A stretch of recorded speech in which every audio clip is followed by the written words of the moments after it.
Anyway, good evening all of you. Good evening sir. मैं अपना संक्षिप्त परिचय आप लोग को मैं अपना दे दूं। मेरा नाम रवि भारद्वाज है। स्टार्टअप लीगल करके मेरा एक लॉ फर्म है। हम बेसिकली स्टार्टअप्स को सारा लीगल एडवाइस देते हैं, राइट फ्रॉम देयर। भाई साहब एक एलएलपी से प्राइवेट लिमिटेड कंपनी के कन्वर्जन प्रक्रिया के बारे में पूछ रहे थे। तो उनका इनकॉर्पोरेशन हो गया, उनका फंडिंग हो गया, उनके कॉन्ट्रैक्ट्स हो गए, उनके कुछ डिस्प्यूट होते हैं तो या उनको कुछ पॉलिसी बनाना होता है, तो हम स्टार्टअप्स के बारे में पूरा उनको एडवाइस करते हैं। मेरा लॉ फर्म पुणे में है, लेकिन मैं मूलतः आप लोग का गया के पास, गया दाऊदनगर रोड पे एक गांव है गोह करके। मैं मूलतः गोह का निवासी हूँ, पर पुणे में पिछले 20-25 साल से हूँ। बट अभी भी मैं साल में 2 बार अपने घर जरूर जाता हूँ, क्योंकि मैं पेशे से वकील हूँ। इसलिए हमें एक गर्मी की छुट्टी 1 महीने की मिल जाती है, और फिर दिवाली या बड़ा दिन का छुट्टी कोई 1 हफ्ते का मिलता है। तो मैं कोशिश करता हूँ अपने गांव जरूर जाने की। इनफैक्ट पिछले क्रिसमस छुट्टी में जब मैं आया था तो मैं बीहब भी आया था, मैं जीरो लैब भी गया था। तो काफी अच्छा लगा था मुझे वो पूरा इकोसिस्टम देख के। और काफी काफी कॉम्पिटिटिव एनवायरनमेंट है हमारे यहाँ। तो मैं अभी भी जुड़ा रहता हूँ, कुछ कुछ स्टार्टअप्स को मदद करते रहता हूँ। वहाँ के स्टार्ट में जो बिहार के बाहर जो बिहारियों का स्टार्टअप है, उनको भी कोशिश करता हूँ अपने सिस्टम के साथ हम जोड़े, क्योंकि it's always good to see that your own system is developing. Anyway, it is a Saturday evening, you all had a long day I believe, so I don't know how many of you are in a mood or in a position to consume a topic called law. तो law एक बहुत भारी भरकम subject अपने आप में है। तो आई डोंट नो आप लोग की मनोस्थिति क्या है इतने लंबे चौड़े दिन या 5 दिन के एमडीपी के बाद। तो आप जैसे चाहेंगे मैं वैसे इस सेशन को रख सकता हूँ, या तो आपके मन में जो दुविधा है किसी भी लॉ के विषय में आपको पूछ सकते हैं, मैं उसको एड्रेस कर सकता हूँ। या तो मेरे पास एक बना बनाया सेट पीपीटी है, मैं उसको बता सकता हूँ। जो भी हो, मेरी इच्छा रहेगी कि आप लोग के मन में अगर कुछ सवाल है कॉन्ट्रैक्ट्स के बारे में, या इनकॉर्पोरेशन के बारे में, इंटेलेक्चुअल प्रॉपर्टी के बारे में, डेटा प्रिवेसी के बारे में, तो मैं उसको एड्रेस करूं। या आप चाहिएगा तो मैं अपना पीपीटी थ्रू आउट कर सकता हूं। आप जैसे चाहिएगा मैं वैसे उस सेशन को कंडक्ट करना चाहूंगा, क्योंकि my session suppose to start on 4:30 already at 5:15। So I leave it to you. I mean, आप जैसा Sir, चाहेंगे actually, वैसा। apologies for the delay. We can have the full session if you have got the time, sir. No, I can have the full session. I don't mind. I don't mind doing the full session. But issue is, do the people there want a full session, or do Yes, they sir. like Yes, to sir. just have some few queries which I would like to address, so that instead of vomiting what I know, I would rather help them what they have complications about, or what they feel they have difficulty about. So whatever way that you all feel. So Mr. Shalendra, the startups who are there, they can voice out their mind. Whichever way they feel they are convenient, I can go ahead with that. I have no difficulty. Yes, sir, full session. नहीं तो मुझे जो आता है मैं वो बोलूं, या आपको जब मन में दुविधा है आप वो जानना चाहेंगे? डाटा सिक्योरिटी को सर लेके उठिए। हाँ जी, डाटा सिक्योरिटी पे सर डिस्कशन थोड़ा सा करना था, उस पे ही ब्रीफ करिए थोड़ा डाटा सिक्योरिटी को लेकर। Sir is आवाज asking. नहीं आ रही है आपकी। Sir, we can have full session, and at the end we can ask Presentation फिर question questions. answers बाद में करेंगे. हाँ, Yes, at the end we can ask questions. We can have full तो session. शैलेंद्र जी, अच्छा ठीक है, मैं संजय जी मैं पीपीटी डालूंगा या वहां से डालेंगे आप? Sir मैं share कर देता हूँ. नहीं ठीक है, नहीं तो मैंने शेयर कर दिया, नहीं तो ठीक ठीक है. ठीक है। दिख रहा है आपको सब लोगों को? Yes, everybody can see? हाँ दिख रहा है सर। तो बेसिकली आप सब लोग, मेरे ख्याल से आप सब लोग स्टार्टअप्स ही हैं। मुझे पूरी जानकारी नहीं है, बट अगर हम अपने आज की इकोसिस्टम की, स्टार्टअप इकोसिस्टम की हम बात करें तो we are the third largest ecosystem today in the country. Almost we have more than lakhs of registered startup under DPIT scheme. The big names, some of them have are facing some compliance issue. That is why I think sir is sort of trying to teach you GST, and I will trying to assist you in some issues of law. So, the Indian startup ecosystem is really vibrant and it's one of the best in the country today. So I'll quickly skip some slides and move to next. So far as the current startup systems, we all are aware that one of the startups went to Shark Tank also last month and probably got invested also as well. But apart from that, there are many other startups who are doing very good, like Hanuman. I really like the concept of Hanuman Endurance, which is there. The Dehat is there. He's doing a great job. English Yari concept I also like very much. So there are a few startups which are doing really good. Okay, now we come to the point. We will try to understand, what are the laws which governs this startup. तो हम जब loss शब्द की जब बात करते हैं तो generally we have a visualisation जो हम पिक्चरों में देखते हैं, या दामिनी के तारीख की जो पिक्चर की जो सीन है याद रहती है, या सब person sitting with a wig and saying that ताजीरात हिंद के दफा 302 के अंतर्गत तुमको फांसी की सजा दी जाती है. बट एग्जैक्टली फ्रेंड्स, जब हम लॉ की जब बात करते हैं तो law is all about learning about what and how. If you are trying to find an answer to two questions, what is my right? How do I enforce my right? Suppose you are incubating at this place called BHub, or you are working in a co-working space called, let's say, BHub. Then what are your rights as an incubatee? What are your rights as a co-worker in a particular space? So when you try to find a legitimate answer to anything which is called as what and anything which is called as how, that basically answer of both two questions you'll find in law. Like, suppose now I gave you examples of what. Suppose I have to find about how. So how do you enforce your rights? Suppose you have a house, and somebody has come and damaged your house. Then how do you ensure that your damage is restored? Or how do you ensure, आप कैसे ensure करेंगे कि जिस व्यक्ति ने आपके घर को क्षति पहुंचाई उसके खिलाफ मैं एक्शन लूं? तो उस हाउ का जो उत्तर है आपको लॉ में मिलता है. या उस व्यक्ति के खिलाफ आपके क्या राइट्स हैं? What are my rights against the person who has damaged my house? So when you try to answer what, and when you try to answer how, that is the point where the law comes in, and that's a precise definition of the concept which is called as law. So whenever you are in a fix, whenever in a situation where when you try to find out something, always go to find out any topic of law, you will get these answers. So that will make your life more easier. So first thing, what startups are basically concerned about and they should know is that, जब हम काम अपना start करते हैं friends, तो एक पहला प्रश्न हमारे दिमाग में आता है, सर अभी LLP प्राइवेट कंपनी मेरे से पहले जो सर से एक्सप्लेन कर रहे थे कि हमें किस टाइप की बिजनेस एंटिटी हमें बनानी है. तो हम जब शुरू में अपना काम स्टार्ट करते हैं तो जनरली हम लोग अकेले रहते हैं, तो उसको हम लोग प्रोप्राइटरशिप बोलते हैं, सोल प्रोप्राइटरशिप बोलते हैं. लेकिन जैसे जैसे हम हमें लगता है कि नहीं, मैं अकेला रिसोर्स अकेला पढ़ रहा हूँ, आई need a co founder, I need a CEO, then we try to improvise on the entity that we have. Now improvisation जो होता है अब हमें ये भी जानना आवश्यक है कि कुछ चीजों के लिए, जैसे अगर आप सीड इंडिया फंड स्कीम में जाएंगे और सीड इंडिया फंड स्कीम का अगर आप बेनिफिट लेना चाहते हैं तो प्रोप्राइटरशिप को बेनिफिट वो नहीं मिलता है.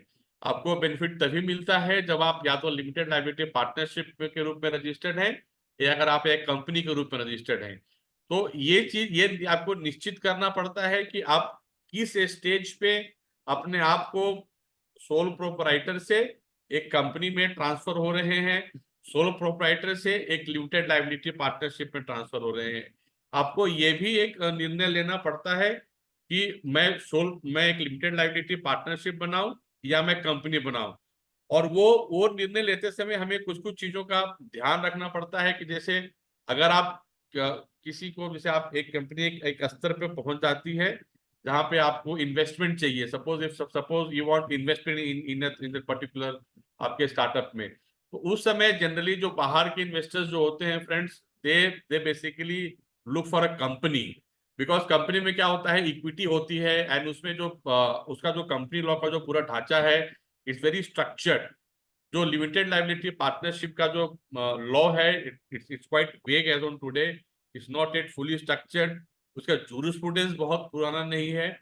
तो इन्वेस्टर्स जब आते हैं तो they feel more comfortable in a company structure than in a sole proprietorship structure. तो वो भी आपको ध्यान में रखना पड़ता है कि आप कौन सा स्ट्रक्चर ढूंढ रहे हैं।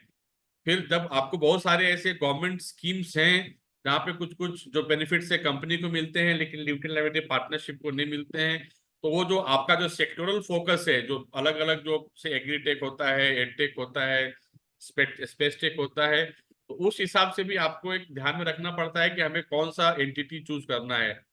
सबसे इम्पोर्टेंट प्रश्न ये फ्रेंड्स आपको ध्यान में रखना पड़ेगा कि आप किस स्टेज पे वो ट्रांसफॉर्मेशन करना चाहते हैं।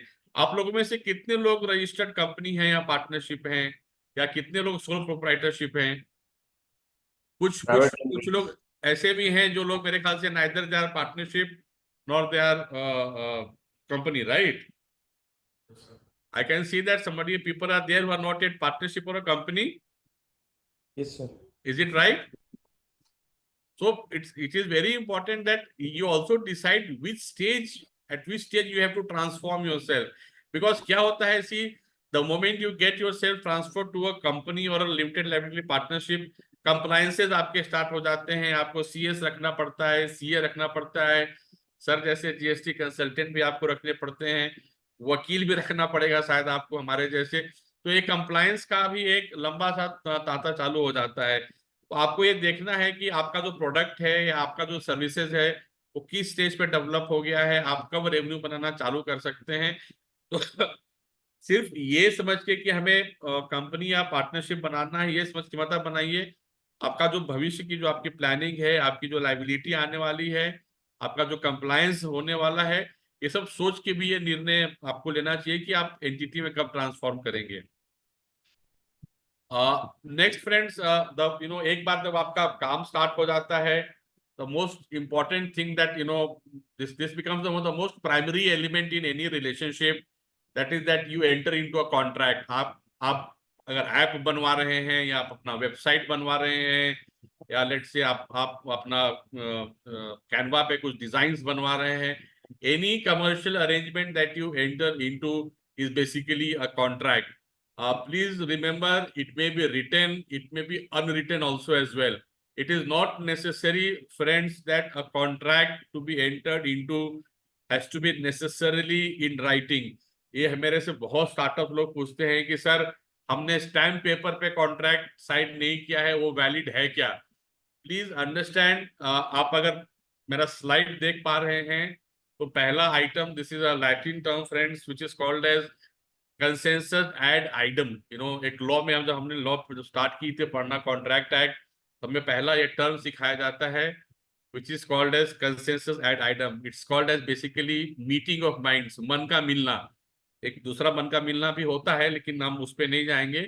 ये मन का मिलना जो है basically is about the terms and conditions of a arrangement. कि ठीक है, मैं आपको 100 रुपया देता हूँ, आप मुझे एक क्रिएटिव बना के दोगे। मैं आपको 1500 रुपया दूंगा, आप मुझे बीएफ में एक चेयर दोगे। So basically it is meeting of minds regarding the terms and conditions of arrangement, which may be in writing, which may not be in writing. So please, जैसे अगर मान लीजिए आपने किसी को ईमेल भेजा कि I want you to appoint as let's say some so and so, and if he accepts it that on the email, that is also a contract. So it is not necessary that for a document to be a contract, please remember it, because these questions will come across many point of time, that it has to be in writing. It is not at all required. Secondly, it has to be stamped.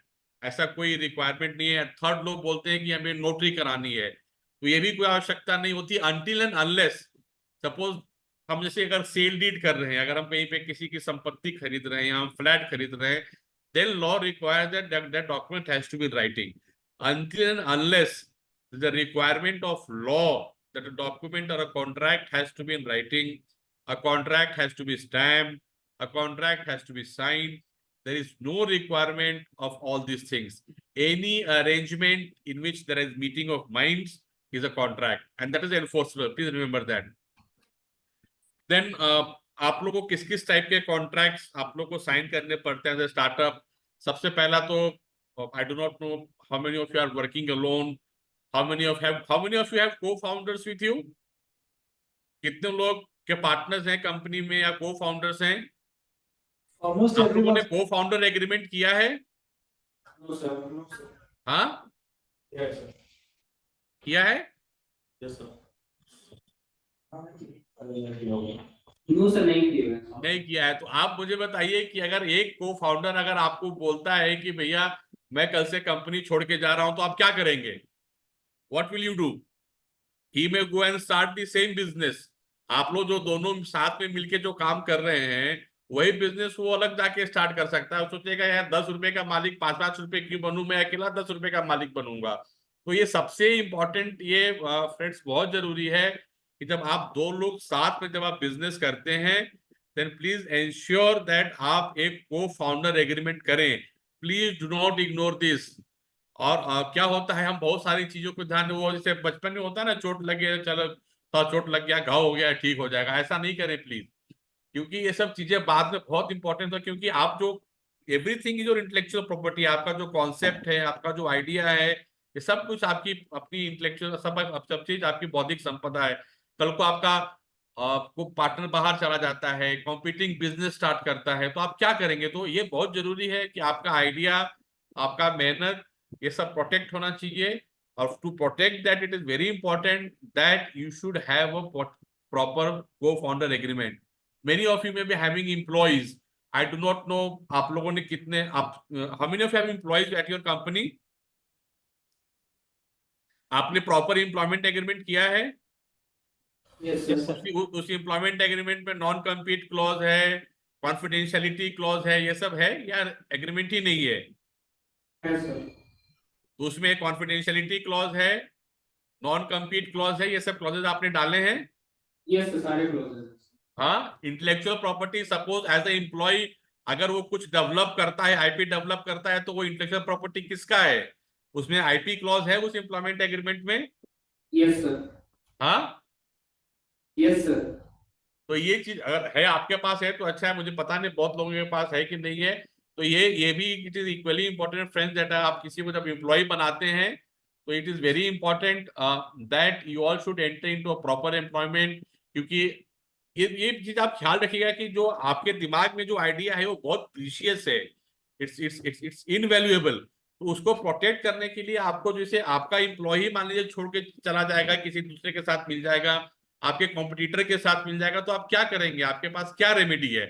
वो सब remedy लिखने के लिए एक document बहुत जरूरी है, और वो डॉक्यूमेंट किसी भी रूप में हो सकता है। तो एम्प्लॉय कॉन्टैक्ट रखिए। आप लोग, बहुत लोग ऐप बनवाते हैं, बहुत लोग वेबसाइट बनवाते हैं, तो आपने वेबसाइट डेवलपर के साथ पता नहीं कॉन्टैक्ट किया है कि नहीं, ऐप वाले के साथ कॉन्टैक्ट किया है कि नहीं, उसके बाद उस विषय पे मैं बाद में आऊंगा। कुछ लोग ये भी कभी प्रश्न करते हैं कि सर हमने इन्वेस्टमेंट के लिए टर्म शीट साइन किया। आप लोगों ने, किसी ने इन्वेस्टमेंट आया है किसी के पास, किसी स्टार्टअप में किसी ने किसी इन्वेस्टर के साथ टर्म शीट साइन किया है? नहीं किया है? तो ये चीज ख्याल रखिएगा, ये कभी कभी ये प्रश्न बहुत लोग पूछते हैं दैट ये एग्रीमेंट बाइंडिंग है कि नॉन बाइंडिंग है। तो it depends upon the parties there that whether they have made this contract binding or they have not made this contract binding. Now what is the implication? Implication क्या होता है कि non binding contract अगर है, तो अगर वो breach हो जाता है, जैसे हम और आप मान लीजिए एक एमओयू करते हैं कि अगर आप अगर आप मेरे को 4 ऐप बना के देंगे तब मैं आपको ये दूंगा, तो ये अगर मगर की जब परिस्थिति जब होती है तो वो generally basically non binding nature उसका हो जाता है। तो नॉन बाइंडिंग नेचर के ब्रीच में जब जब ब्रीच होती है तो बेसिकली उससे कुछ रेमेडी निकल के नहीं आता है, कॉन्ट्रैक्ट टर्मिनेट हो जाता है। तो बेसिकली यही डिफरेंस बाइंडिंग और नॉन बाइंडिंग के रूप में होता है। देन जो भी एग्रीमेंट आप लोग एंटर करते हैं, it is very important that उसमें प्रॉपर डिस्प्यूट रेजोल्यूशन मैकेनिज्म हो। कि अगर मान लीजिए, अगर हम, जैसे मैंने एग्जांपल दिया कि हम को फाउंडर एग्रीमेंट कर रहे हैं, तो को फाउंडर एग्रीमेंट के बीच में अगर डिस्प्यूट होता है तो क्या dispute, how do you want to approach that dispute? आप कोर्ट कचहरी जाएंगे, आर्बिट्रेशन करेंगे, नेगोशिएशन करेंगे, मेडिएशन करेंगे? तो ये जरूरी है कि ये मैकेनिज्म डिफाइन होना चाहिए। हाँ, ये लास्ट पॉइंट बहुत इंपॉर्टेंट है, online format versus chamber lawyer. क्या होता है मित्रों, आजकल आप गूगल पे जाएंगे, टाइप करेंगे, आपको 1 लाख फॉर्मेट आपको तुरंत 1 सेकेंड या 1 मिनट में मिल जाता है। बट आप प्लीज अंडरस्टैंड कीजिए, वो 1 लाख फॉर्मेट या 10 फॉर्मेट, 1000 फॉर्मेट हो सकता है आपके लिए नहीं हो, आप उसको उठाएंगे और आप चिपका के नाम डाल के भेज देंगे। बहुत सारे लोग ऐसे एम्प्लॉयमेंट एग्रीमेंट कर लेते हैं, क्योंकि वो गूगल का जो डॉक्यूमेंट है आपकी यूनिक परिस्थिति को नहीं समझता है, आपकी यूनिक रिक्वायरमेंट को नहीं समझता है, आपकी यूनिक चैलेंजेस को नहीं समझता है। इसलिए बहुत इंपॉर्टेंट है कि आप ऑनलाइन फॉर्मेट पे नहीं जाएं। आप किसी भी वकील से चर्चा कर सकते हैं। मैंने अपने यहाँ एक आज स्टार्टअप लीगल करके हमारा एक मुहिम है, जिसमें कोई भी स्टार्टअप आ सकता है। हमारा एक गूगल फॉर्म है, he can put his query, and हम हर शनिवार को उनके साथ बैठ के उनके क्वेरीज को एड्रेस करते हैं, and it is completely pro bono, it is not on a commercial basis. So please do not only go by an online format, try to put some head into it, discuss with the lawyer, because what happens is even a slight deviation from here to there may really, take your entire thing away, take your IP away, take your entire asset away. So it is very important that you should try to consult a lawyer, and you should, ensure proper protection of your interest. Now we will travel next. हाँ, intellectual property की बात हम करते हैं। तो आप लोगों ने इसमें से कितने लोगों ने अपने अपने इंटेलेक्चुअल प्रॉपर्टी रजिस्टर कराए हैं? कितने लोगों ने ट्रेडमार्क कराए हैं? कितने लोगों ने कॉपीराइट कराए हैं? किसी ने कॉपीराइट नहीं कराया है। कितने लोगों ने पेटेंट कराए हैं? पेंडिंग प्रोसेस में। हाँ, पेंडिंग प्रोसेस में है सर। पेंडिंग प्रोसेस में है। तो ये ख्याल रखिएगा, मैं आपको 2-3 चीज बताना चाहूंगा कि बहुत लोग ये एक ऐसा मिसनॉमर है हमारे बीच में कि registration of IP is important, specially trademark and copyright. तो let me tell you friends that registration is not a mandatory criteria. अगर आपका ट्रेडमार्क रजिस्टर्ड नहीं है, अगर आपका कॉपीराइट रजिस्टर्ड नहीं है, तो इसका मतलब ये नहीं है कि कोई दूसरा आपके ट्रेडमार्क को या कॉपीराइट को कॉपी करेगा और आपके पास रेमेडी नहीं है। तो प्लीज ऑलवेज, हाँ, आपको अगर आप रजिस्टर कराए हैं तो आपको एक एक्स्ट्रा प्रोटेक्शन लेवल मिलता है, वो मैं बताऊंगा क्या मिलता है। But at the same time you should know कि कभी कभी लोग क्या करते हैं, अरे यार मैं तो रजिस्टर्ड नहीं हूं, मैं केस कैसे फाइल करूं। ऐसी प्लीज ऐसी धारणा अपने मन में आप मत लाइएगा। अगर आप रजिस्टर्ड नहीं भी हैं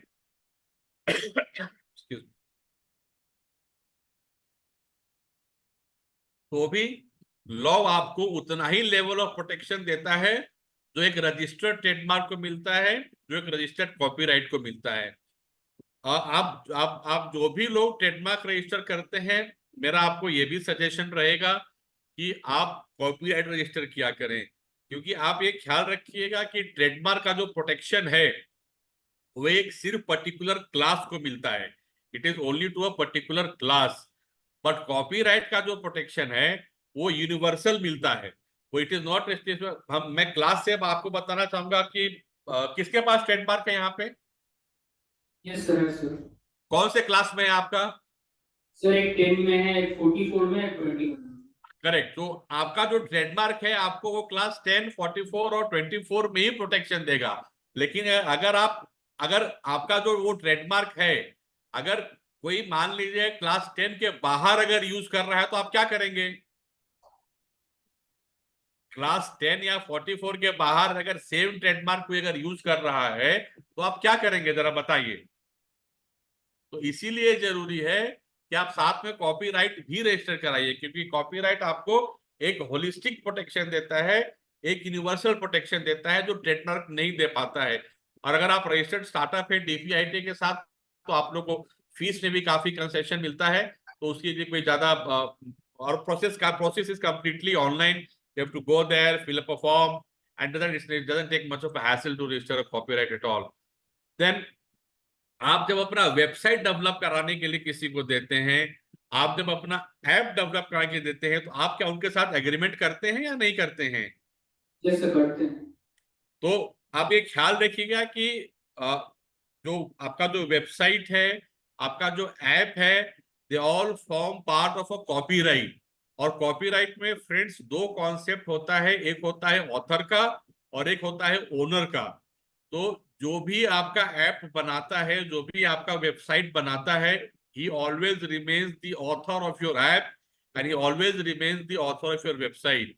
So you should ensure that आपके एग्रीमेंट में ये लिखा होना चाहिए कि वो वेबसाइट आपके लिए बना रहा है, और वो वेबसाइट बनने के बाद उसका पूरा मालिक, ओनर आप बन जाइएगा, नहीं तो वो सारा राइट उस ऑथर के पास रह जाता है।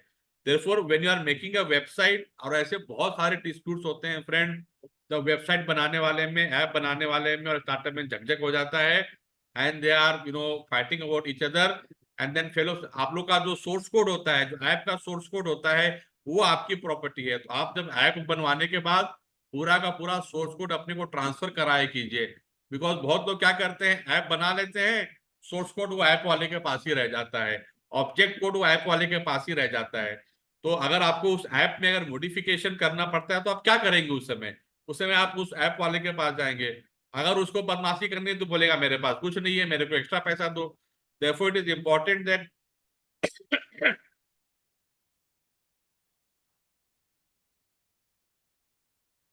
आप जब वेबसाइट बनवा रहे हैं, आप जब ऐप बनवा रहे हैं, उनके साथ आप प्रॉपर एग्रीमेंट करें, और उस एग्रीमेंट में सारा राइट्स आप अपने पास लें। ऑल्सो जब आप, जो आपके कॉन्फिडेंशियल इंफॉर्मेशन होते हैं, जैसे आपके जो आपका जो डिजाइन्स होता है, जो आपका ड्राइंग्स होते हैं, ये सब आपके कॉन्फिडेंशियल डॉक्यूमेंट्स होते हैं। आप जब एम्प्लॉय रखते हैं तो उनको प्लीज आप उन डॉक्यूमेंट में लिखिए कि ये चीजें कॉन्फिडेंशियल है, और ये चीज आप कहीं कहीं भी बाहर डिस्क्लोज नहीं कर सकते हैं, क्योंकि अगर बाहर डिस्क्लोज करेंगे तो आपका सारे डिजाइन्स, आपका आर्किटेक्चर, आपका वेबसाइट का आर्किटेक्चर, आपके ऐप का आर्किटेक्चर किसी तीसरे को पता चला जाएगा, और आपकी सारी सीक्रेसी जो है सो खत्म हो जाएगी। शिवेंद्र जी, कुछ कुछ प्रश्न आ रहे हैं, we can address this in the end, or you want me to address as and when it is coming? Shailendra ji? We can address in the end, sir. Okay, fine. आजकल सब लोग अपना इंस्टाग्राम रखते हैं, सब लोग Facebook रखते हैं, लिंक्डइन आईडी रखते हैं, तो ये बहुत जरूरी है कि आप ये सब जब बना रहे हैं तो एक प्रॉपर डोमेन बुक करें, और आप कोशिश करें कि सारे फोरम्स पे आपका नाम जो है ना सेम होना चाहिए, क्योंकि बहुत बार क्या होता है कि ऑब्वियसली हम जब बिजनेस का नाम सोचते हैं, हम डोमेन बना लेते हैं, लेकिन जब हम इंस्टाग्राम पे खोजने जाते हैं, फेसबुक पे जाते हैं, तो वो सब नाम अवेलेबल नहीं होता है। तो जैसे मान लीजिए कि हमने एक बिजनेस स्टार्ट किया, तो कहीं पे आईपी वाला मिलेगा, कहीं पे आईपी वाला नहीं मिलेगा, तो उससे क्या होता है, अलग अलग ब्रांड कंफ्यूजन होता है, और अलग अलग ब्रांड कंफ्यूजन से क्या होता है, it is all about creating the goodwill for one name. So if there is no goodwill created for the one particular name, then the protection becomes a difficult task. So it is very important that before you start a business, please check for one name in all the social media forums, so that one name is promoted everywhere. And if one name is promoted everywhere, then protecting that one name becomes very very easy. तो ये चीज भी आप ध्यान रखा करें। IP enforcement की strategy आपकी अच्छी होनी चाहिए। आपका कोई अगर ट्रेडमार्क कॉपी कर रहा है, कोई अगर कॉपीराइट कॉपी कर रहा है, तो आप उसको प्रॉपर नोटिस भेजें, आप इंश्योर करें कि ही इज नॉट कॉपिंग। अदरवाइज आप किसी को कॉपी करने देंगे तो फिर आपका वो सारा जो आपने गुडविल क्रिएट किया है अपने मार्क में, वो सारा मीनिंगलेस हो जाएगा, उसका कोई अर्थ नहीं रहेगा। तो बहुत जरूरी है कि आपके सारी चीजें जो है आपके पास रहें, और आप प्रॉपर स्टेप्स लें उसके बारे में। Will move next, employment law के बारे में हम जानना चाहेंगे। देखिए, मैं काफी एम्प्लॉयज के बारे में पहले भी मैं कुछ बात किया हूँ आप लोगों से, लेकिन ये बहुत जरूरी है कि हर एम्प्लॉय के साथ आपका एक प्रॉपर अग्रीमेंट होना चाहिए। और वो अग्रीमेंट, आपके यहाँ जो कुछ लोग काम करते हैं, उनकी क्या होता है, बहुत सारी चीजें हम एम्प्लॉयमेंट अग्रीमेंट में नहीं लिख पाते हैं, क्योंकि we do not want that employment agreement to be very exhaustive. Therefore, what we can do is we can have a kind of code of conduct. हम जब स्कूल कॉलेज में पढ़ते थे तो कुछ नियमावली हुआ करती थी ना भाई, कि आपको छात्र के रूप में ऐसे बर्ताव करना है, आपको ऐसे बर्ताव करना है। तो like in your company also you can have some kind of a code of conduct which is going on, which kind of supplements your offer letter, or which supplements your employment agreement. और आप जब employ को जब आप एक offer letter या agreement करते हैं, तो ये बहुत जरूरी है कि उनका रोल्स डिफाइन करें। क्यों उनका रोल्स डिफाइन करना आवश्यक है फ्रेंड्स? क्योंकि जब उनका आप इवैल्यूएशन करते हैं प्रमोशन के लिए या इंक्रीमेंट के लिए, तो you can benchmark them on particular roles. बहुत बार क्या करता है, आप लोग जो मतलब हम लोग एम्प्लॉयमेंट लेटर इश्यू करते हैं, he will be sales executive. Sales executive means what is he suppose to do? Online sales करना है, ऑफलाइन सेल्स करना है, कोल्ड कॉलिंग करना है। It is very important that his roles and responsibilities should be defined very clearly in an employment letter, so that whenever the benchmarking is to be done for any purpose, that can be done very properly. It is very equally, friends. Nowadays, we talk of three very important things: DEI. So basically, we talk of diversity, we talk of inclusivity. तो आजकल अब जैसे sexual harassment के कानून है, posh law है, gender equality है। तो ये बहुत जरूरी है कि आप लोग में से कितनी के कंपनी में 10 लोग से ज्यादा हैं, 10 से ज्यादा एम्प्लॉइज हैं? किसी के यहाँ है? हाँ, 10%। आपने पॉश कमेटी बनाई है अपने यहाँ? पॉश कमेटी बनाई है?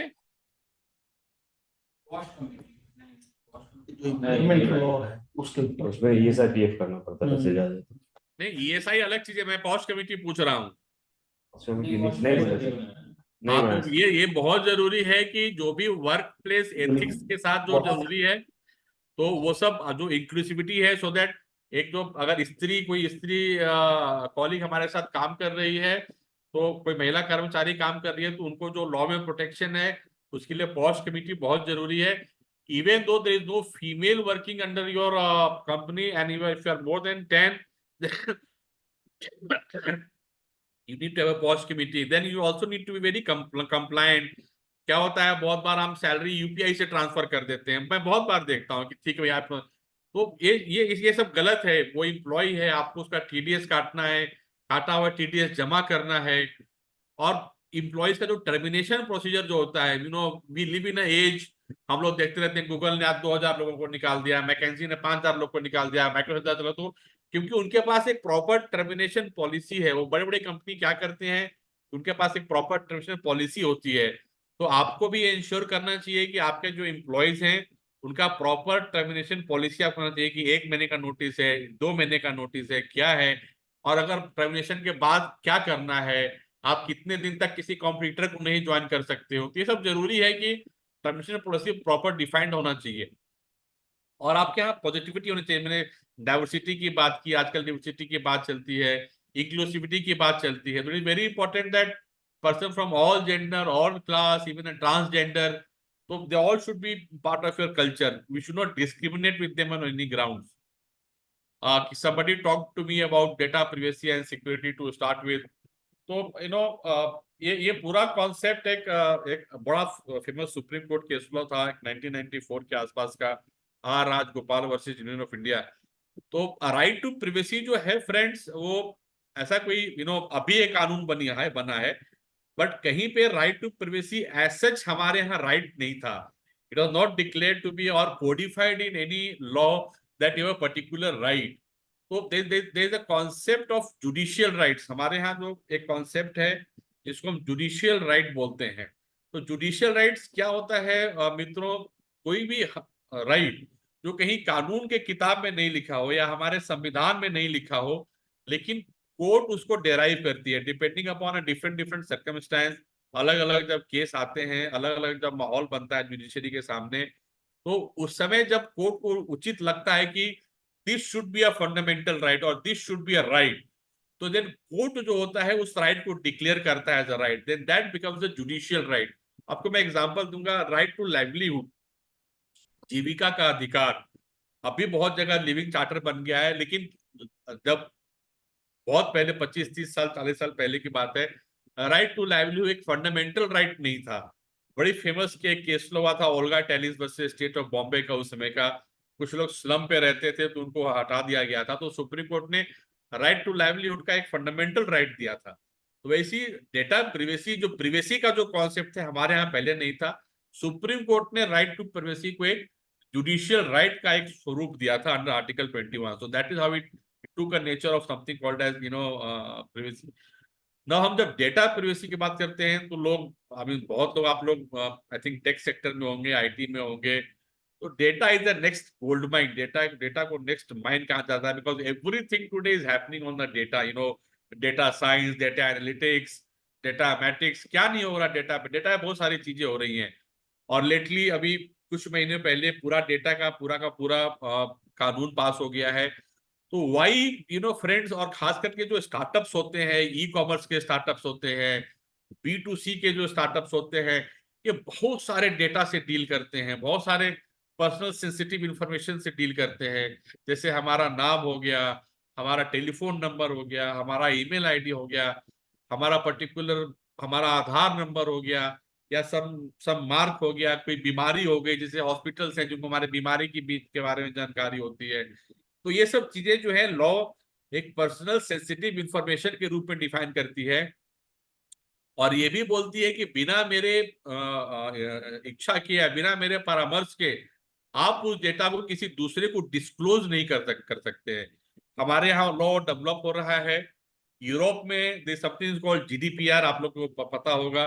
तो वहाँ पे कानून बहुत जनरल डेटा प्रिंसिपल्स बहुत पहले से है, तो वो कंप्लायंस आपको करना पड़ता है। अगर आप कंप्लायंस अगर आप नहीं करते हैं तो बहुत भारी उसका आपको खामियाजा भुगतना पड़ता है, लाखों में उसका दंड होता है।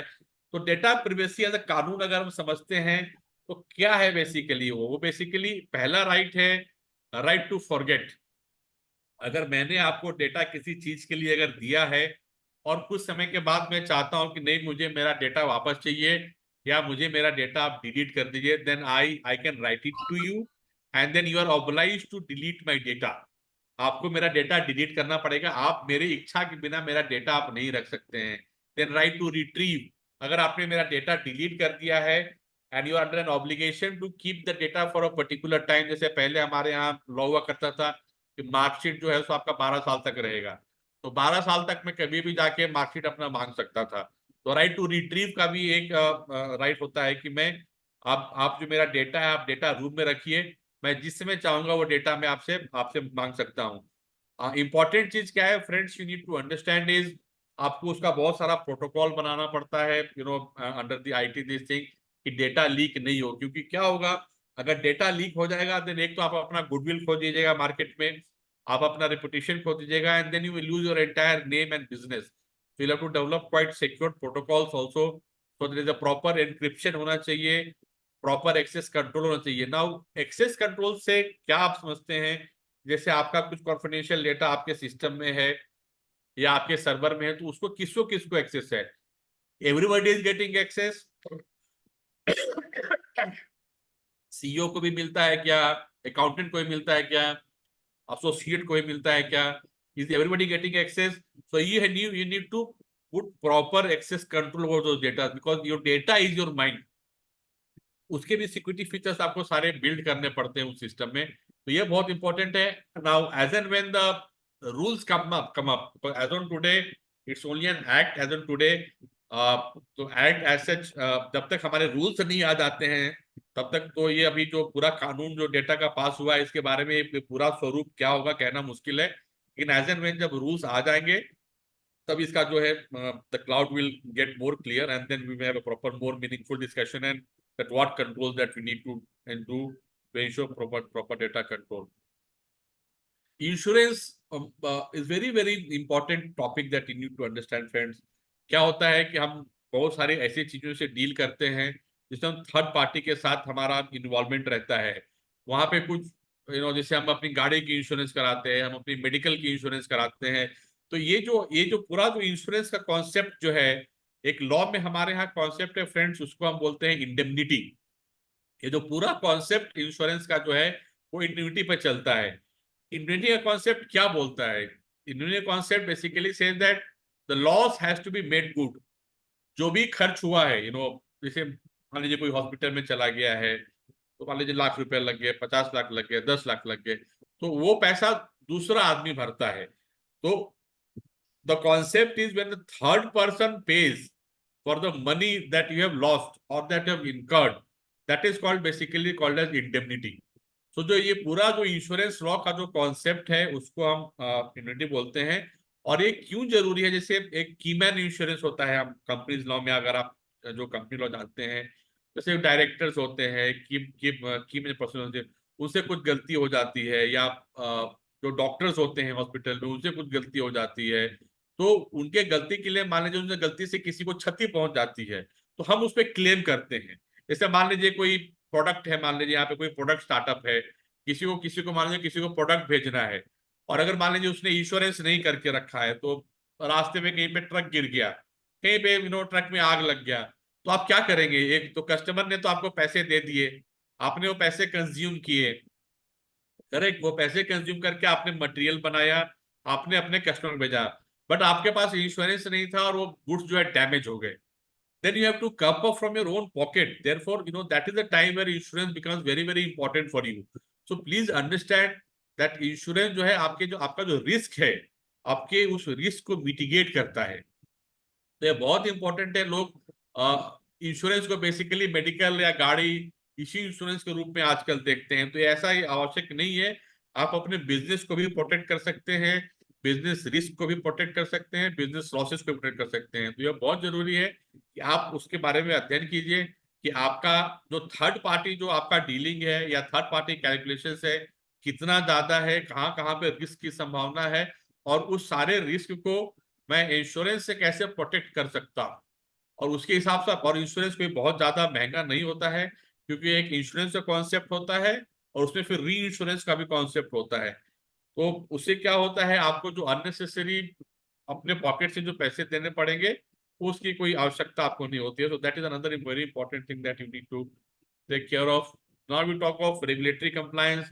आप लोग बहुत सारे यहाँ पे कंपनीज हैं, सर जीएसटी के बारे में बता रहे थे अभी। तो कंप्लायंस क्यों जरूरी है? बिकॉज आप कंप्लायंसेस अगर अपना कंप्लीट रखेंगे देन आपकी आजकल पेनल्टी बहुत सारी लगती है। येस्टरडे मैं किसी कंपनी के इनकॉर्पोरेशन का काम करना चाह रहा था, तो मुझे पता चला कि जो महानुभाव थे उन्होंने अपना केवाईसी दिन का केवाईसी नहीं किया हुआ है, तो उनको 5,000 रुपये दंड भरने पड़े और 1,000 रुपया और कुछ भरना पड़ा, तो उनको 6-7 हजार रुपये एक्स्ट्रा भरने पड़े। तो ये बहुत जरूरी है कि आप कंप्लायंस कीजिए।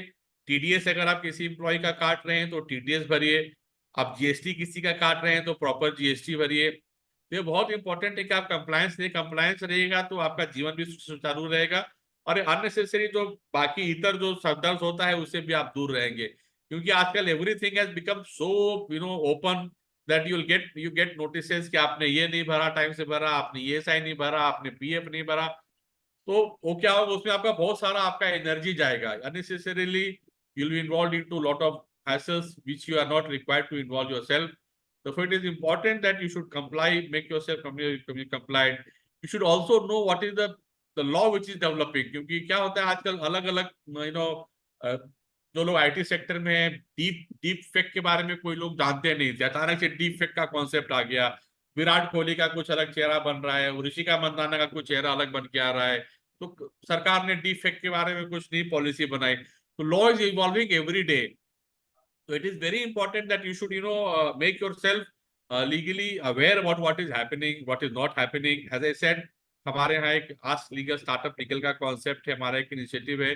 आपको किसी के बारे में जानना चाहिए तो आप आ सकते हैं, जान सकते हैं, समझ सकते हैं। It is also very important that आप अपने इम्प्लॉयज को बताएं, क्योंकि इसी क्या है, एक कंपनी का जो पूरा वर्कफोर्स है वो इम्प्लॉयज रहता है। You have to develop that compliance culture. आपके यहाँ प्रॉपर एक बोर्ड ऑफ डायरेक्टर्स होना चाहिए। उनकी मीटिंग, बहुत बार क्या होता है, हम मीटिंग खाना पूर्ति के लिए हम सीएस को बोलते हैं, सीएस 4 मीटिंग दिखाता है, 4 मीटिंग के मिनट्स फाइल कर देता है। बहुत बार होता है, आज भी होता है, बट आप प्लीज वैसा नहीं करें। आप प्लीज समझें कि कंप्लायंस बहुत इंपॉर्टेंट है, और जितना ज्यादा आप proper rules and regulations follow करेंगे, क्या होता है कल को जब आप इन्वेस्टमेंट के लिए जाते हैं तो ये सारा चीज जो है, आपका जो कंप्लायंस है वो ड्यू डिलिजेंस का पार्ट बन जाता है। और ड्यू डिलिजेंस में कुछ अगर कमी दिखती है तो या तो आपको इन्वेस्टर फिर बोलेगा कि नहीं भैया, I don't want to invest in non compliant company, और नहीं तो फिर उसको खाना पूर्ति करने के लिए आपको कहीं पेनल्टी भरना पड़ेगा, कहीं दंड भरना पड़ेगा। It will be a huge hassle for you in that case. ये बहुत इंपॉर्टेंट है एक कॉन्सेप्ट जिसको हम कॉर्पोरेट गवर्नेंस बोलते हैं। अभी शायद आप स्टार्टअप्स हैं, बट धीरे धीरे जब आप बड़े होंगे तो आपकी जवाबदारियां बढ़ जाती हैं। It is basically more to do with transparency and accountability का जो कॉन्सेप्ट होता है, दैट इज इक्वली बेसिकली वही कॉन्सेप्ट जो है सो कॉर्पोरेट गवर्नेंस का आता है। तो ये क्यों जरूरी होता है, क्योंकि कॉर्पोरेट गवर्नेंस से क्या होता है, पूरे फंक्शनिंग में ट्रांसपेरेंसी रहती है, और ट्रांसपेरेंसी रहने से क्या होता है, अकाउंटेबिलिटी जो है बहुत क्लियर रहती है कि इस काम के लिए क्या होता है कि जैसे मान लीजिए कि एक कंपनी है, कंपनी में मान लीजिए 4 बोर्ड ऑफ डायरेक्टर्स हैं और 3 मान लीजिए भाई बहन माता पिता पत्नी एक घर की है और एक कोई एक्सटर्नल आदमी है, बाहर का कोई एडवाइजर है। तो बहुत बार क्या होता है, ये जो काफी आजकल राजनीतिक चर्चा भी चल रही है परिवारवाद की, तो वो क्या होता है, परिवार में सब लोग घुल मिल के रह जाते हैं और वो बहुत सारी चीजें फोर्थ डायरेक्टर को नहीं बताएंगे या बाकी शेयर होल्डर्स को नहीं बताएंगे, तो उससे क्या होता है कि जो चौथा आदमी है वो अंधकार में रहता है, और ये जब इश्यू सारी जब आती है तो फिर अकाउंटेबिलिटी का प्रश्न आ जाता है कि आपका जो अकाउंटेबिलिटी वो कम हो जाता है। तो ये बहुत जरूरी है कि हम अपने फंक्शनिंग में ट्रांसपेरेंसी रखें, even if it is a family company, it is very very important that everything is properly disclose. जो डिस्क्लोजर ऑफ इंटरेस्ट जिसको बोलते हैं, सपोज कंपनी किसी को कॉन्ट्रैक्ट देना चाहती है किसी कंपनी को, और उस कंपनी में मान लीजिए मेरा इंटरेस्ट है, कोई भी इंटरेस्ट है, पिक्यूनरी हो सकता है, मेरा कोई रिश्तेदार हो सकता है, तो we should disclose that interest कि भाई कंपनी अगर किसी को काम देना चाह रही है किसी कंपनी को, तो वो कंपनी में मेरा एक ऐसा इंटरेस्ट है, so you should disclose your conflicting interest. क्योंकि कॉन्फ्लिक्ट में क्या होगा कि मान लीजिए कि वो आदमी 4 काम करना था, वो 4 नहीं करके उसने 3 ही कर दिया, पर चूंकि अगर कॉन्फ्लिक्ट ऑफ इंटरेस्ट है तो हो सकता है आपको जो 3 काम को आप बोलेंगे हाँ 4 काम कर दिया, पैसा रिलीज कर दो, तो people will rely on you. But when people will come to know that you have not given a proper certification, then your credibility goes down, your accountability goes down. It is very important that we should be transparent in our functioning. We should be transparent in our approach, because a lot of accountability is there. It is very equally important that हम जो भी कर रहे हैं, it is all compliant with government policies. जो government के policies हैं, जो गवर्नमेंट के कानून है, इसके साथ साथ तो इससे क्या होता है ना, एक बॉन्डिंग बहुत अच्छी बन जाती है एम्प्लॉयज के रिस्पेक्ट में। क्योंकि क्या होता है, if you are good then your employee will always look up to you. अगर आप ही कुछ दिस दैट काम कर रहे हैं, 3-5 का काम अगर कर रहे हैं, तो एम्प्लॉय आपके बारे में ही उल्टा पलटा सोचेगा। देन जो एक स्ट्रॉन्ग रिलेशनशिप जो एम्प्लॉय के बीच में जो बनती है वो नहीं बन पाएगी। तो ये बहुत जरूरी है कि एक प्रॉपर कॉर्पोरेट गवर्नेंस मॉडल हम फॉलो करें, सो दैट और ये सब ग्रोथ के लिए बहुत जरूरी है। क्या होता है कि आदमी तो एक शॉर्टकट अप्लाई करता है, और शॉर्टकट अप्लाई करने के चक्कर में the growth is compromised, because the moment you are caught or the moment you are questioned, then lot of your energy, lot of your time goes in explaining those things, goes in rectifying those things, goes in correcting those things, and that will eat your time. You will do nothing else. So please do not play shortcuts. Please be very open, please be very transparent, and please be very compliant. हाँ, ये बहुत important विषय है आप लोग के लिए। हम जब फंडिंग के स्टेज पे जब आते हैं तो क्या क्या चीजों का हमारा ध्यान रखना चाहिए। तो एक चीज ख्याल रखिएगा फ्रेंड्स, बिफोर जब आप इन्वेस्टमेंट करने के पहले आप अपना सारा मिनट्स आपका प्रॉपर है कि नहीं, आपके ऑडिट रिपोर्ट प्रॉपर फाइल्ड है कि नहीं, आपकी रजिस्ट्री, तो it is very important that आप फंड रेजिंग के पहले सारा का सारा कंप्लायंस कंप्लीट करें। उससे क्या फायदा होता है कि जो फंड रेजिंग का जो पूरा प्रोसेस होता है वो फास्ट हो जाता है। तो वो एक तरीका। और आप ये हरदम ध्यान रखिएगा कि फंड रेजिंग का बहुत सारा तरीका होता है। इट इज नॉट दैट कोई बड़ा वेंचर कैपिटल आके इन्वेस्ट करे। ऑल्टरनेटिव फंडिंग सिस्टम भी होते हैं, जैसे हमारे पेरेंट्स कहीं इन्वेस्ट कर देते हैं, हमारे फ्रेंड्स भी इन्वेस्ट कर देते हैं। बट ये सारा चीज करने के समय ये बहुत इंपॉर्टेंट है कि आप जो भी आप में जो इन्वेस्ट कर रहा है उस इन्वेस्टर के साथ आप प्रॉपर डॉक्यूमेंटेशन करें। क्योंकि आप एक ख्याल रखिएगा कि ये जो फंडिंग जो है, यही आपका जो आपका इक्विटी जो आपकी कंपनी की है, वही आपका सारा धरोहर है।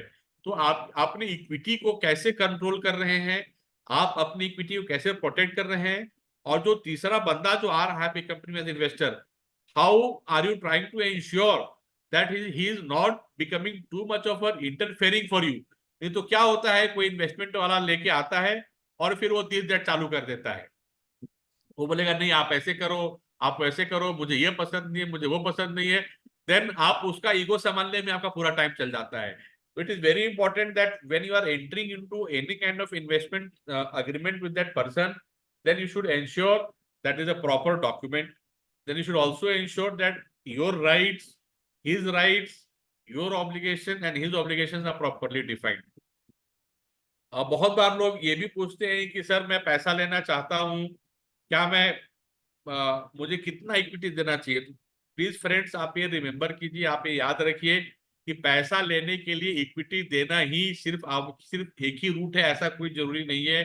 आप उनको डिवेंचर भी इशू कर सकते हैं या आप उनको प्रेफरेंस शेयर भी दे सकते हैं। अगर आप उनको डिवेंचर या प्रेफरेंस शेयर देंगे तो आपका इक्विटी डाइल्यूट नहीं होता है, और अगर आपका इक्विटी डाइल्यूट नहीं होता है तो उस परिस्थिति में आपका इक्विटी पूरा कंट्रोल पे आपका बना रहता है। It is not important that कोई आपकी कंपनी में पैसा लगा रहा है तो आप अपना शेयर्स ही ट्रांसफर करें उनको, ऐसा आवश्यक नहीं है। डिवेंचर एक डेट डॉक्यूमेंट होता है, मैंने जिसको हम लोन बोल सकते हैं, वो टाइप का होता है।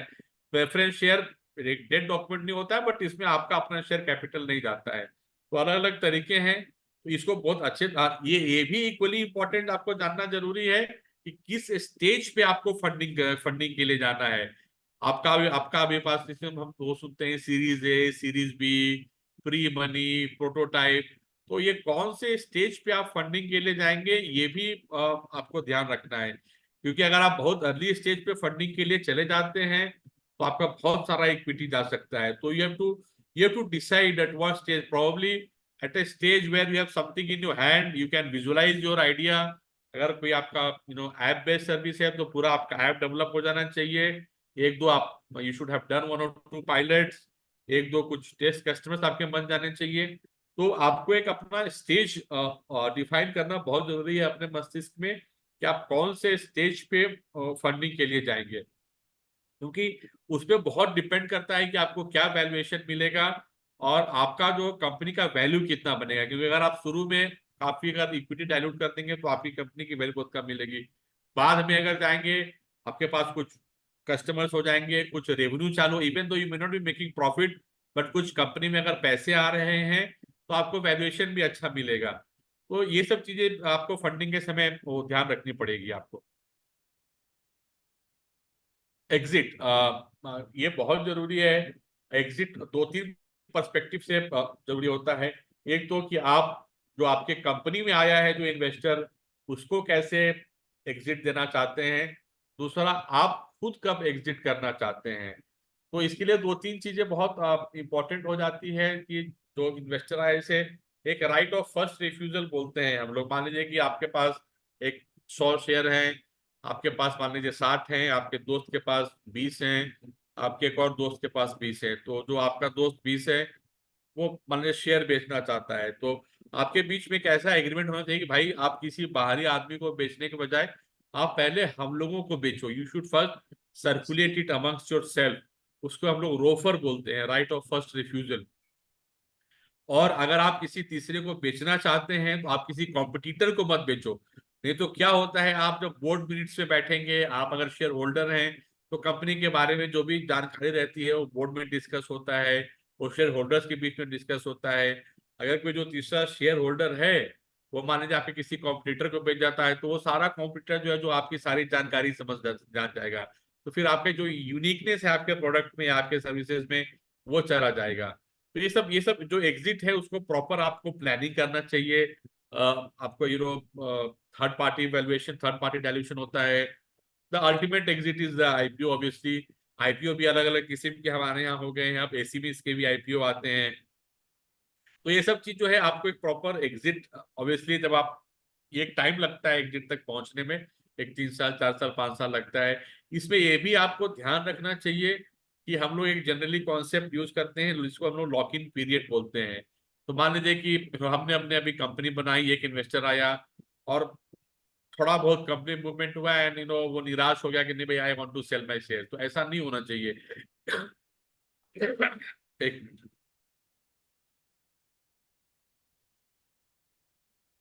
दिनेश पानी देना जरा। तो क्या होता है कि ये भी आपको ध्यान में रखना चाहिए कि आप जो है एक लॉक इन डालें उस पे, कि कोई भी जो शेयर होल्डर है जो इंटरनल गवर्नेंस स्ट्रक्चर में है, तो 2 साल 3 साल 4 साल जो है कोई भी शेयर नहीं बेचेगा। तो उससे क्या होता है, ये सब लोग कंपनी में जुड़े रहते हैं, everybody is tied to the company, सब लोग कंपनी के ग्रोथ के लिए मेहनत करता है। नहीं तो if everybody is free to sell his shares, then in that case everybody would like to just dilute his holding. Suppose company में कुछ मूवमेंट नहीं हो रहा है, कुछ पैसे नहीं बन रहे हैं, तो बोलेंगे छोड़ो यार, हटाओ, कौन रहेगा, बेच के निकल जाओ। तो उससे क्या होता है, सब लोगों का इंटरेस्ट चला जाता है। अगर सब लोग बंधे रहेंगे तो सब लोग जुड़े रहेंगे, सब लोग उस कंपनी को बढ़ाने के लिए कोशिश करते रहेंगे। तो एक आपको बहुत जरूरी है कि कंपनी में आपका एक जो आर्टिकल्स बने या जो आप को फाउंडर एग्रीमेंट बनाए, इन्वेस्टमेंट एग्रीमेंट बनाए, तो उसमें जो है उसे प्रॉपर लॉक इन पीरियड रखें।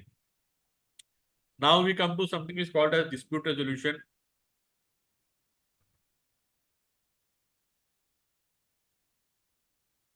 मैं तो एक वकील हूं, तो हमें तो कोर्ट कचहरी जाने की आदत सवेरे शाम रहती है, लेकिन आम जनता बहुत परेशान रहती है कि भाई एक एक केस 3 साल 4 साल 5 साल चलते हैं, वकीलों को फीस पे फीस दिए जाते हैं और रिजल्ट कुछ नहीं मिलता है। यहाँ से हारे तो हाई कोर्ट गए, हाई कोर्ट से हारे तो सुप्रीम कोर्ट चले गए, तो ऐसा होता है।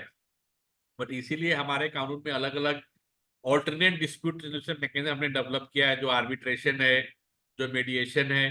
तो आप इंश्योर करें कि अगर आपके पास अगर कोई डिस्प्यूट होने की संभावना अगर है आपके कस्टमर के साथ, आपके सप्लायर के साथ, आपके वेंडर के साथ, तो एक कुछ निगोशिएशन करने की कोशिश करें। Sometime you should buy peace also. अगर मान लीजिए लग रहा है कि चलो भैया कुछ 10 रुपए का लॉस ही हो रहा है, but then that is saving your time, that is saving your money, your energy, then try to settle it. It is not always important that you should try to litigate, but it is always very important that you should try to mitigate your risk. क्योंकि मान लीजिए आप court कचहरी कर रहे हैं, तो कब निर्णय आएगा, उसमें कितना टाइम जाएगा, उसका एक्चुअल स्टेक उतना है भी कि नहीं है। तो ये सब अलग अलग परिस्थिति, ऐसा कोई स्ट्रेट जैकेट फॉर्मूला नहीं है। but then you have to it all depends upon proper circumstance, या आप कब करना चाहेंगे, क्या करना चाहेंगे। मेडिएशन का कानून अभी हाल में पास हो गया है। Even मेडिएशन has become a kind of important dispute resolution mechanism. Arbitration in any case is there.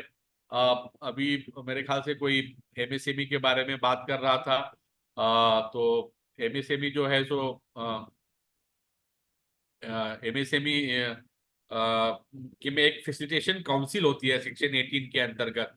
तो उसमें जो है so before dispute is goes to any kind of arbitration, then एक काउंसिल होती है जो कंसिलिएशन कराने की कोशिश करती है, तो वो भी आप कर सकते हैं। तो बेसिकली द आइडिया इज कि जब भी कंफ्लिक्ट होने की सिचुएशन अगर आए, तो आप एक ऐसा कोशिश करें कि वो ज्यादा खर्चीला नहीं बनने आपके लिए और ज्यादा टाइम कंज्यूमिंग नहीं हो। प्रॉपर आर्बिट्रेशन क्लॉज होना चाहिए कि आर्बिट्रेटर कौन रहेगा। जैसे बहुत बार हम एक आर्बिट्रेशन क्लॉज लिखते हैं कि भैया आर्बिट्रेटर ये अपॉइंट करेगा या दोनों मिल के अपॉइंट करेंगे। उसमें क्या होता है, दोनों का ईगो लड़ जाता है। मैं बोलूंगा मिस्टर ए को आर्बिट्रेटर बनाओ, अगला पार्टी बोलेगा नहीं मिस्टर बी को बनाओ, दोनों मिलेंगे नहीं, फिर कोर्ट में जाओ आर्बिट्रेटर अपॉइंट करो। तो instead of that you try to name one person as an arbitrator, that mister so and so will be the arbitrator. So that basically reduces your timeline. Instead of giving options to parties, just name one person. So that can also be done. So that is another method of it. ये मैंने आप लोग को पहले भी कहा, आप website पे जाएंगे आपको 1000 फ्री टेम्पलेट्स मिलेंगे फ्रेंड्स। बट मैं जैसे फिर से रिपीट कर रहा हूँ आपको, वो फ्री टेम्पलेट्स आपके यूनिक चैलेंजेस को नहीं जानते हैं, वो फ्री टेम्पलेट्स आपके यूनिक रिक्वायरमेंट को नहीं जानते हैं। तो those does not help you at all. So please consult anybody. You may consult your parent also, you may consult your friend also, because any third party thought helps you. Because what happens, sometimes we get biased by our own thoughts, and a counter thought by somebody may really help refining that particular document. So that is very very important. Oh, if कोई मान लीजिए बहुत सारे formats European based होते हैं, कभी कभी उसमें वो अलग अलग इंटरप्रिटेशन की भी संभावना हो जाती है, तो ये सब रिस्क रहता है। तो ये मेरा तो हरदम रहता है कि आप जैसे हम मेरे ख्याल में CIMP से बात कर रहा हूँ, will be announcing very soon a legal help desk for all of you. हम एक लीगल हेल्प डेस्क बनाने चाह रहे हैं सारे बिहार के स्टार्टअप्स के लिए। इसमें एक निश्चित दिन पे हम सारे स्टार्टअप्स को एडवाइस करेंगे। तो बेसिकली ये अगेन मैं कॉन्ट्रैक्ट पे आऊंगा, तो जब आप लोग ये सब चीज में पहले डील कर चुका हूँ, तो ये क्लॉज को मैं करूंगा।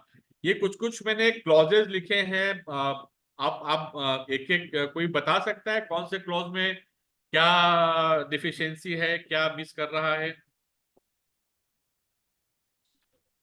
Can anybody say what is missing in what.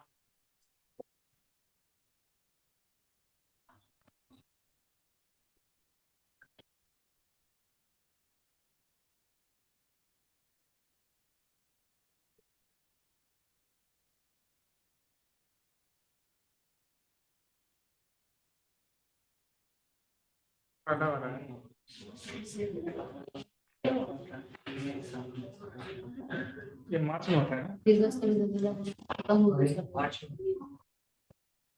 हाँ ये मे बी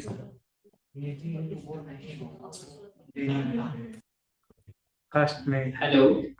हाँ जी सर बोलिए। पहले में मे का हम लोगों ने यूज किया है, मे को बहुत तरह से यूज किया जा सकता है। हाँ तो पहला में आपने करेक्ट बोला, ये जो मे शब्द है वो गलत है। तो क्योंकि मे शब्द का जो शब्दार्थ होता है वो उसमें सर्टेनिटी नहीं आती है। तो ये बहुत जरूरी है कि जब हम कॉन्ट्रैक्ट एंटर कर रहे हैं तो जो जो भी राइट्स है और जो भी ऑब्लिगेशन है वो बहुत Yes. सर्टेन होने चाहिए और बहुत स्पेसिफिक होने चाहिए। In absence of it being certain, in absence of it being specific, either party can take any argument. तो पहला आपने बहुत क्लियर बताया, उमेश शब्द जो है पहले में गलत है।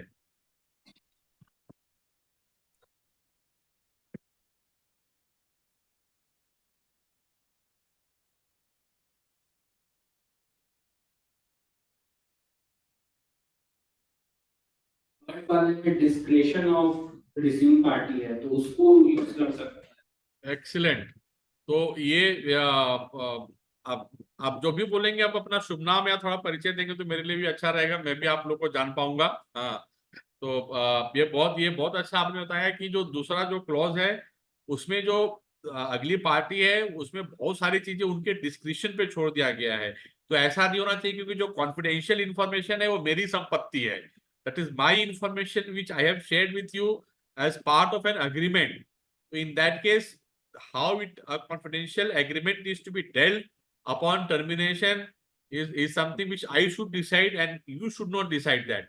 Therefore, that discretion is wrong. Very good. The discretion of the disclosing party. ऐसा होना चाहिए. So that is what is wrong there. Not only the word discretion is wrong there, na?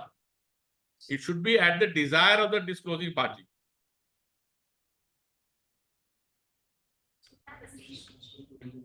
Sir fourth one वाले में जो annual vacation के वो 3 weeks का है, उसमें ये नहीं डाला गया कैसे ले सकते हैं, और कैरी फॉरवर्ड कर रहे हैं तो वो भी क्लियर स्पेसिफाई नहीं किया गया कि कैसे आप अपने वैकेशंस को यूज कर सकते हैं। मैं चाहूँ तो एक बार में 3 वीक्स का वैकेशन ले लूं, and apart from like holidays are there, so एक मंथ का वैकेशन हो सकता है। So this should be clear कि हाँ वैकेशन एक मंथ में इतना लेना चाहिए या कैसे। Yes, आप almost right है. I mean, in fact, you are almost 90% right. But it says that employee shall be entitled to 3 weeks of vacation annually, which may not be carried over into a subsequent year without prior approval of the employer. Now, approval जो है वो कैसा होना चाहिए?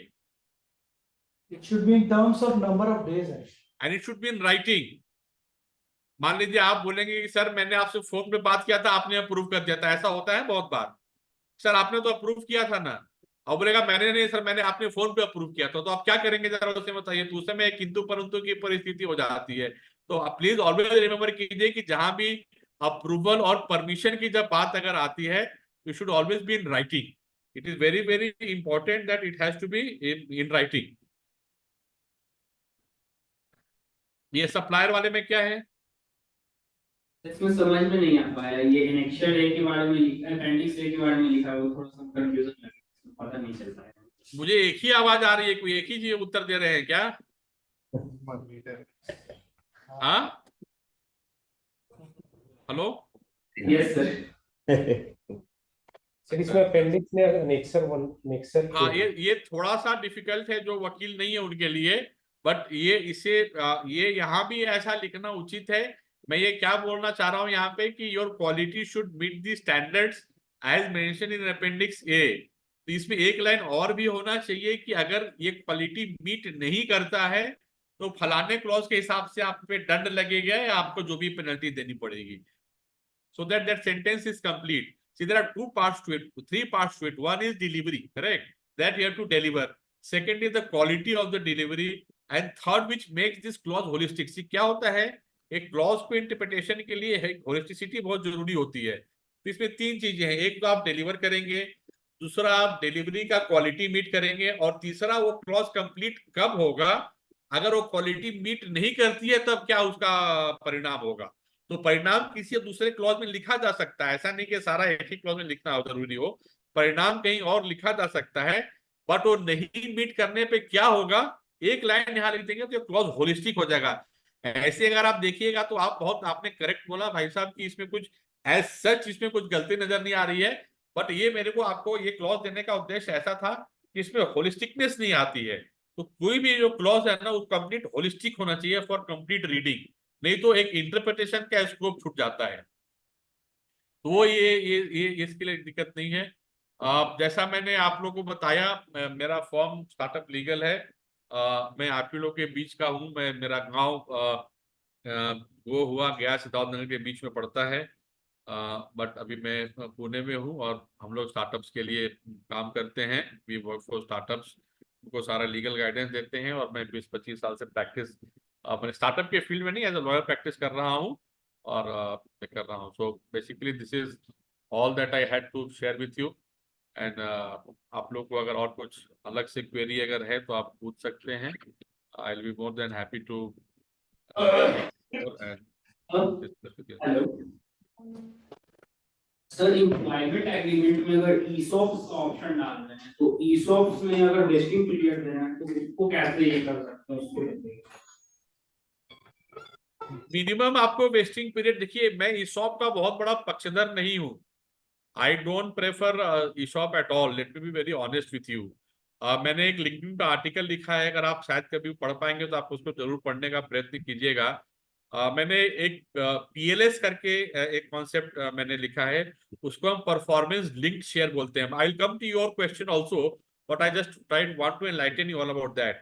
सी, ESOP क्या होता है sir? ESOP is a tenure based incentive. आपने हमारे यहाँ 1 साल काम किया, आपको फलाना शेयर मिलेगा, करेक्ट? तो वो एक टेन्योर बेस्ड इंसेंटिव हो जाता है. उसमें कोई मोटिवेशन नहीं रहता है कि नहीं मैं ये करूंगा, फलाना करूंगा, ढमकाना करूंगा.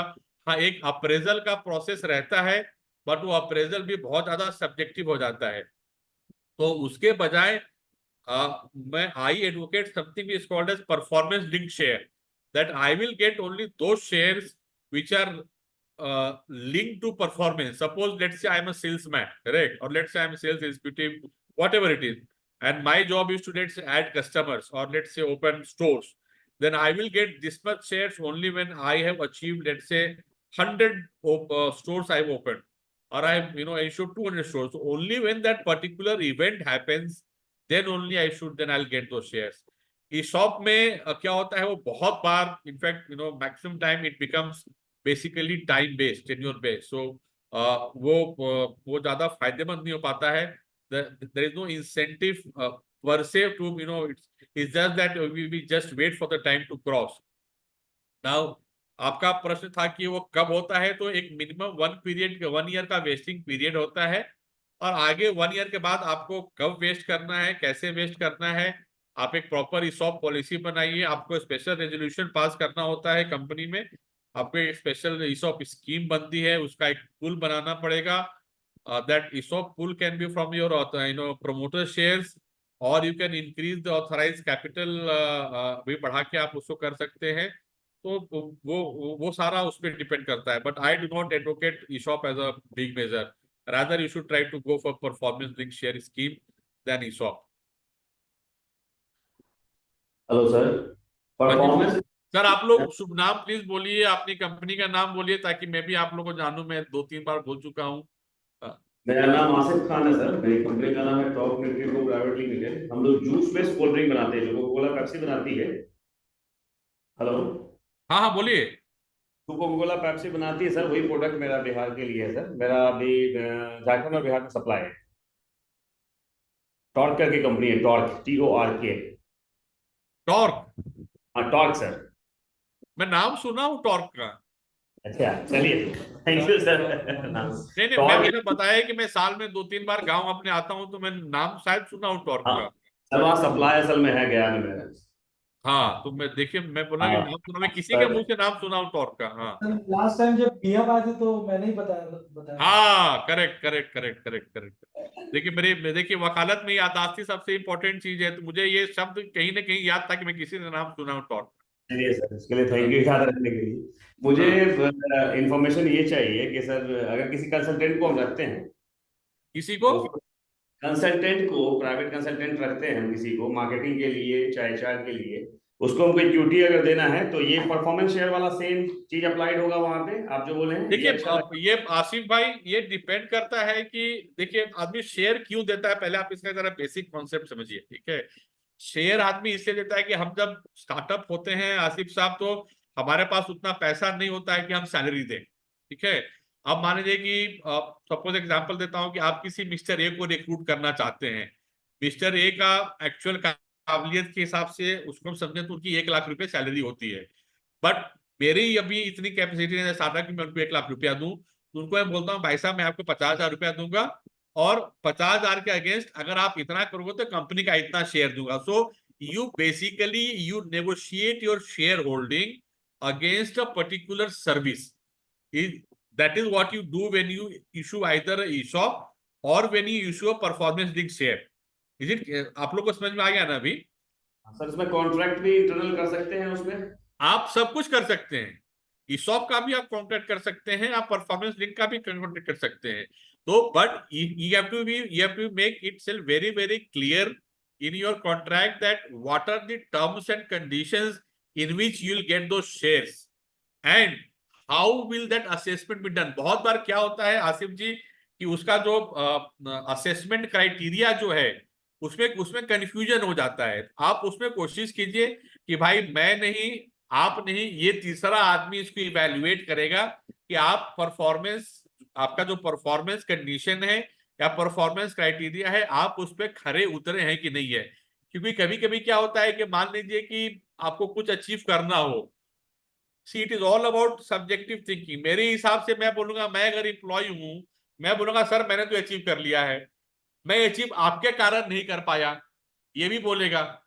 आप बोलेंगे आपने अचीव नहीं किया, तो वहां पे उस समय कंफ्यूजन की परिस्थिति होती है। तो ये बहुत इंपॉर्टेंट है कि जब आप अपना स्कीम डिफाइन कर रहे हो तो कौन सी परिस्थिति में वो आपको मिलेगा, और उस परिस्थिति को या उस पैरामीटर को या उस मेट्रिक्स को कौन इवेल्युएट करेगा।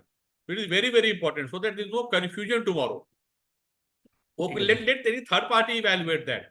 मैं भी निर्णय नहीं लूंगा, आप भी नहीं लेंगे, कोई तीसरा आदमी का निर्णय लेगा कि आप मेरे यास्टिक पे कंप्लीट हुए हैं कि नहीं हुए। हाँ सुनील जी, पूछिए अपना क्वेश्चन। सुनील जी।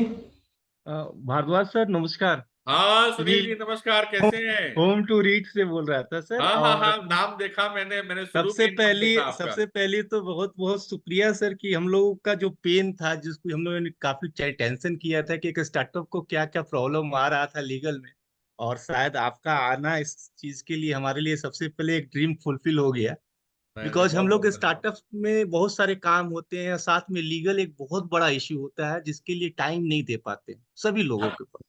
एक ऐसा मतलब प्लेटफॉर्म हो जिसमें कि हमारी ये टेंशन लीगल वाली कोई थर्ड पार्टी अगर कर देती है सपोर्ट, तो हम लोगों के लिए बहुत मेहरबानी होगी।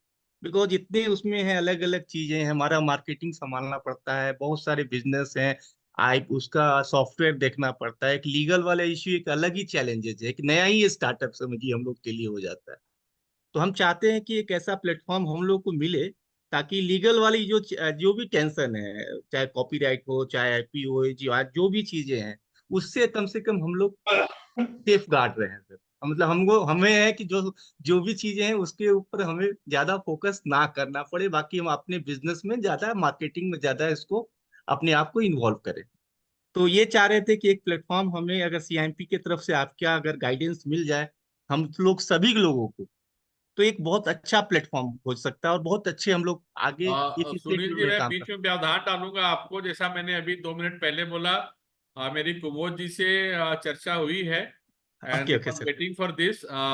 हम एक अपने बिहार के स्टार्टअप्स के लिए एक लीगल हेल्प डेस्क स्टार्ट करने जा रहे हैं, ग्रेट ग्रेट सर। और एक फॉर्म हम रहेगा आपके वेबसाइट पे या हमारे वेबसाइट पे, जिसमें कोई भी जो स्टार्टअप है अपना क्वेरी डालेगा, और शनिवार को, हर शनिवार को या प्रॉब्ली ऑल्टरनेट शनिवार को एक निश्चित समय पे मैं उनके साथ 1-to-1 बैठूंगा। ऐसे 2-4-5 के अगर कुछ कॉमन क्वेरीज रहा तो 2-4-5 के ग्रुप में बैठ सकते हैं और मैं उस क्वेरी को एड्रेस करूंगा। मुझे बहुत अच्छा लगता है। देखिए हम मैं बहुत बार बोलता हूँ, ईश्वर की दया से, पूर्वजों के आशीर्वाद से हम लोग एक बहुत डेवलप्ड इकोसिस्टम में बैठे हुए हैं। पुणे हो गया, बैंगलोर हो गया, दिल्ली हो गया, ये सब बहुत डेवलप स्टार्टअप इकोसिस्टम है। लेकिन मैं इस बार जब अपने गांव गया था, मैं बीएफ गया, शैलेंद्र जी भाई थे वहां पे, मैं जीरो लैब गया, मैं अपने गांव में स्टार्टअप का कार्यक्रम कराया, तो जी। मुझे बहुत अच्छा लगा, बहुत प्रेरणा मिली कि बहुत अच्छा इकोसिस्टम डेवलप हुआ है। और मैं चाहूंगा कि जिस हद तक, जहां तक मेरी क्षमता है, जहां तक मेरी योग्यता है, मैं दोनों बोल रहा हूं, जहां तक मेरी क्षमता है, जहां तक मेरी योग्यता है, मैं आप सब लोगों को मदद करूं, और जो संभव है मदद करूं, और बिना किसी हेतु के करूं, ये भी मैं बहुत स्पष्ट करना चाह रहा हूं। जी सर, सबसे बड़ी बात क्या है कि सर हमने देखा लास्ट, वर्ल्ड के बड़े बड़े ऑर्गेनाइजेशन, बड़ी बड़ी कंपनी, सब लीगल फायदा मतलब आपसे हेल्प ले रहे हैं, सभी लोग ले रहे हैं, और सब लोग काफी डेवलप कर रहे हैं। बहुत सारे यूनिकॉर्न भी हैं, बहुत सारी कंपनीज हमने देखा आपके क्लाइंट लिस्ट में, बड़े से स्टार्टअप्स है, सब लोग फायदा उठा रहे हैं, सब लोग आपसे सपोर्ट ले रहे हैं। लेकिन हम लोग बिहार के होकर, और हम लोग का अगर गाइडेंस मिले आपके थ्रू, तो वो एक मिस कर रहे थे, और वो भी हमें लगता है कि पूरा हो जाएगा हमारा जो ड्रीम। नहीं नहीं, और बहुत एकदम। अच्छा है सर, बहुत अच्छा लगा, और लीगल बहुत लीगल हेल्प डेस्क हम लोग स्टार्ट कर रहे हैं। जी। प्रॉब्ली शायद प्रमोद जी या राजीव जी अनाउंस करेंगे उसको, जब भी अनाउंस करें। परफेक्ट। क्योंकि सर देखिए, बात ऐसा है कि केवल हम लोग ने, आपने बताया कि सैटरडे को केवल बैठ के हम लोग थोड़ा डिस्कस कर लेंगे, वो एक हमारा सॉल्यूशन नहीं है। हमें तो पूरा बाय रूट, जड़ से बनाना है हमें। पूरा का पूरा कंपनी का पूरा सिस्टम, और उसका एक सिस्टम डेवलपमेंट, सब कुछ मैं रेडी जल्दी करना है। ऑफिस में खोलूंगा सर, चिंता मत कीजिए। मैं महीने में 2-4 दिन बैठूंगा। और ये आपने बहुत इंपॉर्टेंट पॉइंट रखा है, क्योंकि बहुत बार क्या होता है, और मैं बहुत जगह बोलता हूँ कि एक लेक्चर होता है और वो लेक्चर के बाद वो फिर बाय बाय हो जाता है, टाटा बाय बाय हो जाता है, और मैं अपने घर और अपने घर, उसमें क्या होता है, कंटिन्यूटी ऑफ अंडरस्टैंडिंग नहीं रहती है और कंटिन्यूटी ऑफ लर्निंग नहीं रहती है। तो मैं कोशिश करूंगा कि मैं, आप लोग जब भी जरूर आप sir. Sharendra, you can share my mobile number with anybody, any startup who feels, I have possibly I have the best time in the morning that you can approach me. आप लोग को जो भी क्वेरी हो, जैसा भी query हो, आप मुझे पूछे, मैं उसका यथासंभव जरूर उसका उत्तर दूंगा। और जैसे सुनील भाई ने कहा, मैं हर समय अवेलेबल रहूंगा। Thank you sir, thank you. जैसे अभी कंपनी एथिक्स बनाना है, उसका पूरा का पूरा सब कुछ आप बना, हो जाएगा नहीं, तो वो हम लोग करेंगे के ना, refer. We have full team doing it. मैं तो बोल रहा हूँ कि मैं तो डेवलप्ड इकोसिस्टम में काम करता हूँ, तो मैं देखता हूँ, तो मुझे बड़ी इच्छा होती है कि हमारा सिस्टम भी डेवलप हो, परफेक्ट हमारा सर, परफेक्ट। इकोसिस्टम में भी डेवलप होना चाहिए। Okay, thank you sir, thank you, thanks a lot sir. Next question we have. Yes, hello. Sir, I am Vispajit. मैं अपने बारे में बता नहीं पाया था। मैं क्वेश्चन तब से मैं ही कर रहा था। I am from Origins Tribe. Sir मेरा लास्ट क्वेश्चन ये रहेगा कि नहीं, आपका लास्ट नहीं, आपका फर्स्ट क्वेश्चन होना चाहिए। नाम का क्वेश्चन। ये फर्स्ट क्वेश्चन रहेगा, तो नाम के बाद वाला। आप सर पहले उत्तर दे रहे थे। हाँ, यस सर। सर मेरा क्वेश्चन है कि जैसे जितने लीगल डॉक्यूमेंटेशन है कंपनी के अंदर रिक्वायर्ड, तो उसको कैसे फुलफिल कर सकते हैं कि तो please come again, I missed your first word, please come again. Sir जितने लीगल डॉक्यूमेंटेशन है, जैसे आपने जो भी डॉक्यूमेंटेशन का ये किया, तो वो सारे रिक्वायर्ड हैं, करना जरूरी है या स्किप कर सकते हैं? देखिए, शायद मुझे ऐसा लगता है कि शायद मेरा मैसेज क्लियर नहीं जा पाया पिछले 1-1.5 घंटा में। अगर आप उसको स्किप करते हैं, सपोज जैसे मैं फिर से उस प्रश्न पे आता हूँ। आप मान लीजिए आपके साथ एक को फाउंडर है, मैं आपके लिए एक परिस्थिति रखता हूँ, शायद उस परिस्थिति के उत्तर में आपका उत्तर मिले। आपके साथ एक को फाउंडर काम कर रहा है, आप एक बहुत सेंसिटिव प्रोजेक्ट पे काम कर रहे हैं, आपके पास एक बहुत अच्छा आइडिया है जो आपके पास है, बट यू नीड समबडी। अगर आप उस को फाउंडर के साथ आपका कोई अंडरस्टैंडिंग अगर नहीं है कि भाई तुम अगर जाओगे तो भाई मेरे आइडिया पे काम नहीं करोगे, ये मेरा आइडिया है, ये मेरी संपत्ति है, तो उस परिस्थिति में अगर आप एग्रीमेंट अगर नहीं कर रहे हैं, तो लॉस किसका है जरा मुझे बताइए आप। हाँ, मेरा ही रहेगा सर। आपका रहेगा। तो अब वो आपके लिए जरूरी है कि नहीं है? आपको आपके प्रश्न का उत्तर मिला क्या? Yes sir. हाँ, यस सर, मिल गया सर। मिल गया ना आपको अपने प्रश्न का उत्तर। तो मैं ये कहूं कि जरूरी है कि नहीं है, तो उसका उत्तर जो है सो वो निर्णय आपको लेना है। फॉर एग्जाम्पल, आपका एम्प्लॉय अगर है, बहुत बार हम एम्प्लॉयज को अपना डेटा दे देते हैं, भाई कस्टमर का डेटा ले लो, तुम सबको कोल्ड कॉल करो, राइट। वो जो एम्प्लॉय है, वो आया था ना पिक्चर, वो कौन सा रणबीर कपूर का पिक्चर था, वो सेल्समैन वाला। रॉकेट सिंह। हाँ, रॉकेट सिंह, याद है वो पिक्चर रॉकेट सिंह? यस तो सर। वो बैठ के उसी ऑफिस में दूसरी ऑफिस चलती थी उसकी। तो बहुत बार क्या होता है, डेटा रहता है कस्टमर्स के पास, तो वो डेटा का मालिक कौन है? वो डेटा के मालिक आप हैं। बट अगर आप प्रॉपर अपने एम्प्लॉय के साथ अगर एग्रीमेंट नहीं किए हैं कि भाई तू मेरे कस्टमर्स को अप्रोच नहीं करेगा, जिसको हम लोग नॉन सर्कमवेंशन बोलते हैं लॉ में, कि तुम मेरे कस्टमर्स को डायरेक्टली अप्रोच नहीं करोगे, आप उसका उस एम्प्लॉय के खिलाफ आप क्या कीजिएगा? आप फिर then you talk of general principles of law कि आप मेरे एम्प्लॉय थे, आपको इसकी जानकारी नहीं थी, आपको डेटा मैंने दिया। वो बोलेगा आपने डेटा कैसे दिया, किस रूप में दिया, ये डेटा मेरे पास पहले से था, मैं इसी फील्ड में काम करता हूं। तो ये सब प्रश्न जो होंगे जिसका उत्तर आपके पास नहीं रहेगा सर। तो आप ऐसी परिस्थिति में रहना चाहते हैं जहां इन सब प्रश्नों का आपके पास उत्तर नहीं है, या आप ऐसी परिस्थिति में रहना चाहते हैं जहां पे इन सब प्रश्नों का उत्तर है? तो ये निर्णय आपका है। जैसे पहले एक ऐड आया करता था कि एक नारियल, याद है, वो एक नारियल रहता था ऐसे प्लेन, और एक नारियल के ऊपर हेलमेट रहता था, करेक्ट? वो बोलता था ना, वो आई डोंट नो आप लोगों को शायद वो ऐड याद है कि नहीं याद है, बहुत पहले की बात है। तो वो ऊपर से हथौड़ा आके मारता था, तो हेलमेट वाले का सर बच जाता था और नारियल वाले का फूट जाता था, बिना हेलमेट वाले का। तो आखिर वो बोलता था, सर है आपका, निर्णय आपका। तो that is what you have to decide. It is your decision at the end of the day that what is important for you and what is not important for you. It Sir, is एक question- required. Yes, it is required. Sir hello. Hello sir. हाँ जी sir. मैंने आपको LinkedIn request send किया है sir, connect कर लीजिएगा। आप LinkedIn request में उसको एक्सेप्ट करूंगा, आप मेरे स्टार्टअप लीगल पेज को आप फॉलो और लाइक भी कीजिएगा। बिल्कुल कर देते हैं सर। फॉलो कर दिए स्टार्टअप लिंक्डइन पे। Sir, next question. सर एक क्वेश्चन है हाँ, बोला आईपी जाए। आईपी ट्रेडमार्क से रिलेटेड। आपका शुभ नाम? शशांक कुमार, मेरा स्टार्टअप नाम महाविहार है। महाविहार क्या करता है स्टार्टअप सर ये? सर अभी बैम्बू हैंडीक्राफ्ट से है। अरे वाह, वेरी गुड, एक्सीलेंट। हाँ, मैं बोला खुद जाए। बैम्बू। सर क्वेश्चन ये है कि जैसे अगर 3-4 साल हो गया है ट्रेडमार्क रजिस्टर्ड हुए, आर मार्क में मिल चुका है, तो आप जैसे बोल रहे थे तब भी वो सिक्योर नहीं है, कोई दूसरा उस पर क्लेम कर सकता है, तो सर फायदा क्या है आर मार्क लेने का फिर? नहीं नहीं नहीं नहीं नहीं नहीं, सुनिए, आप शायद पूरा नहीं समझे। कोई उस पर क्लेम नहीं करेगा, कोई उसको उपयोग करेगा, कोई उसको वही वही मार्क को कोई यूज करेगा। Okay sir. आपका जो मार्क अगर है, मान लीजिए बैम्बू आपका का आपने महाविहार मान लीजिए करके आपने ट्रेडमार्क अगर बनाया है शशांक जी, मल्टीपल हो क्लासेज में सकता है। मल्टीपल क्लासेज में रजिस्टर्ड है सर।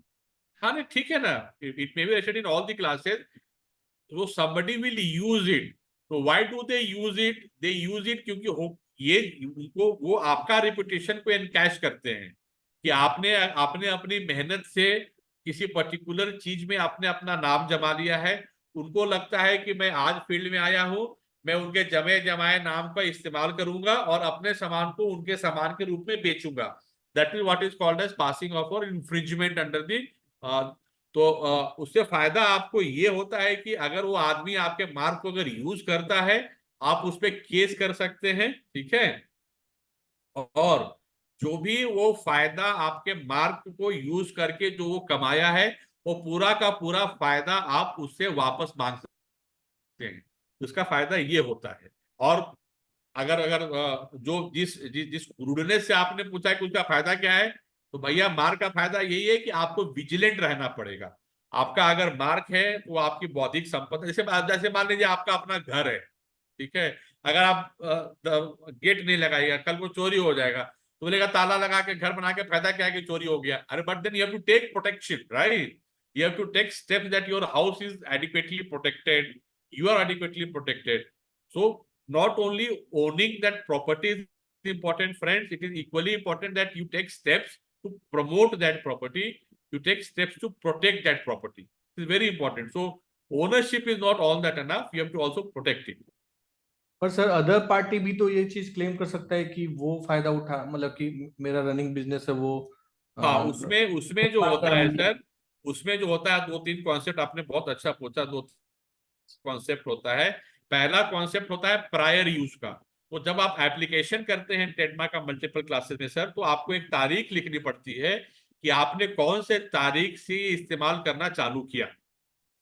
ठीक है, तो वो तारीख इंपॉर्टेंट। तो कोर्ट सबसे पहले क्या करती है कि प्रायर यूजर कौन है इस मार्क का। अगर उसमें अगर प्रायर यूज आपका है तो उनको वो दिखाना पड़ेगा किसी भी परिस्थिति में। जैसे कोई, वैसे मान लीजिए आपके पास एक बैम्बू हैंडीक्राफ्ट का था, तो कोई इनवॉइस होना चाहिए। जैसे मान लीजिए कि आपने ट्रेडमार्क किया, तो आपका जीएसटी कब का है, आपका पैन कार्ड कब का है, तो वो डेट से एस्टैब्लिश होता है, उसको हम एविडेंस बोलते हैं। वो उससे वो सीक्वेंस आता है कि भाई ये इस मार्क को पहले किसने इस्तेमाल किया। तो कोर्ट जो उसी को हक देती है जिसने उस मार्क को पहले इस्तेमाल किया। बाहर चाहे वो करोड़ों, आपने हो सकता है उस मार्क पे 10 रुपए खर्चा किया हो, अगले पार्टी ने उस पर करोड़ों खर्चा कर दिया हो, लेकिन आपने अगर पहला इस्तेमाल करना अगर चालू किया है शशांक जी, तो आपको वो हक पहला मिलता है। उसको प्रायर यूज बोलते हैं हम लोग। Any more question? हाँ सर नमस्कार, मेरा नाम अनिल कुमार सोनी है और मैं आपके शॉप का ही रहने वाला हूँ। आपके बगल में आवाज नहीं आ रही है? हेलो। हाँ, बोला जाए सर। हम नहीं करते आवाज इससे नहीं। सर मेरा नाम अनिल कुमार सोनी है। अनिल कुमार सोनी। हाँ अनिल कुमार सोनी। हाँ हाँ, बोला जाए सर अनिल जी। हाँ सर, मेरा सवाल था कि जो आपका जैसे वकील सर्च करके एक साइट है जो कि आपका ट्रेडमार्क और इसके लिए कॉपीराइट के लिए काम करता है, इसने 1 साल से हमसे पेमेंट भी लिया, सब कुछ करके उसने थोड़ा सा सजेशन नहीं दिया कि एचपी ब्रांड जो है आपका ऑलरेडी है, उसने 9 इसमें क्लास 9 में डाल दिया उसने। अब जाके उसका दे रहा है कि ये कंपनी आप क्लेम कर रही है। सर उसमें क्या कोई चेंजिंग हो सकता है क्लास का?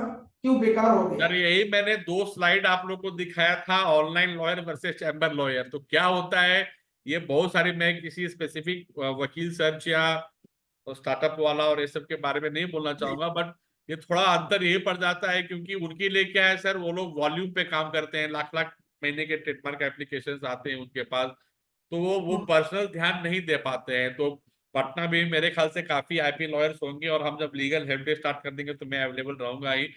बट उसे वो आपने एज ए स्टार्टअप वो अप्लाई किया था या as a private limited company आपने अप्लाई किया? उस समय प्रोप्राइटरशिप था, वो फर्म जो था सोल प्रोप्राइटर। आप मेरा आपसे ये सजेशन रहेगा कि आप एक नया एप्लीकेशन कर दें।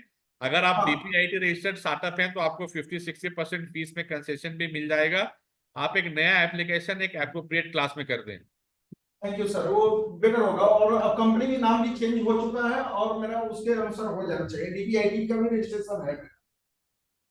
विश्वजीत जी, मैंने आपका इनविटेशन एक्सेप्ट कर लिया है। हाँ वो निकल गए हैं सर। अच्छा, निकल गए हैं, कोई बात नहीं। सर एक जानकारी और दे दीजिए सर, अभी तक ले आपने बताया यदि को फाउंडर भागता है तब आपने पॉलिसी बताया, यदि को फाउंडर ने ही फाउंडर बनाया हो किसी को और वही भाग जाए तब क्या होगा? देखिए, अग्रीमेंट में 2 चीज, जैसे मैंने को फाउंडर का एग्जांपल दिया आपको, अग्रीमेंट के लिए 2 पार्टी जरूरी है। जो मैंने को फाउंडर के लिए बनाया वो फाउंडर के लिए भी लागू होता है। हो सकता है मान लीजिए फाउंडर के पास आइडिया हो और सॉरी फाउंडर के पास पैसा हो और को फाउंडर के पास आइडिया हो। It can be either way. So that's not a, so I was just trying to give you an example that is applicable to anybody.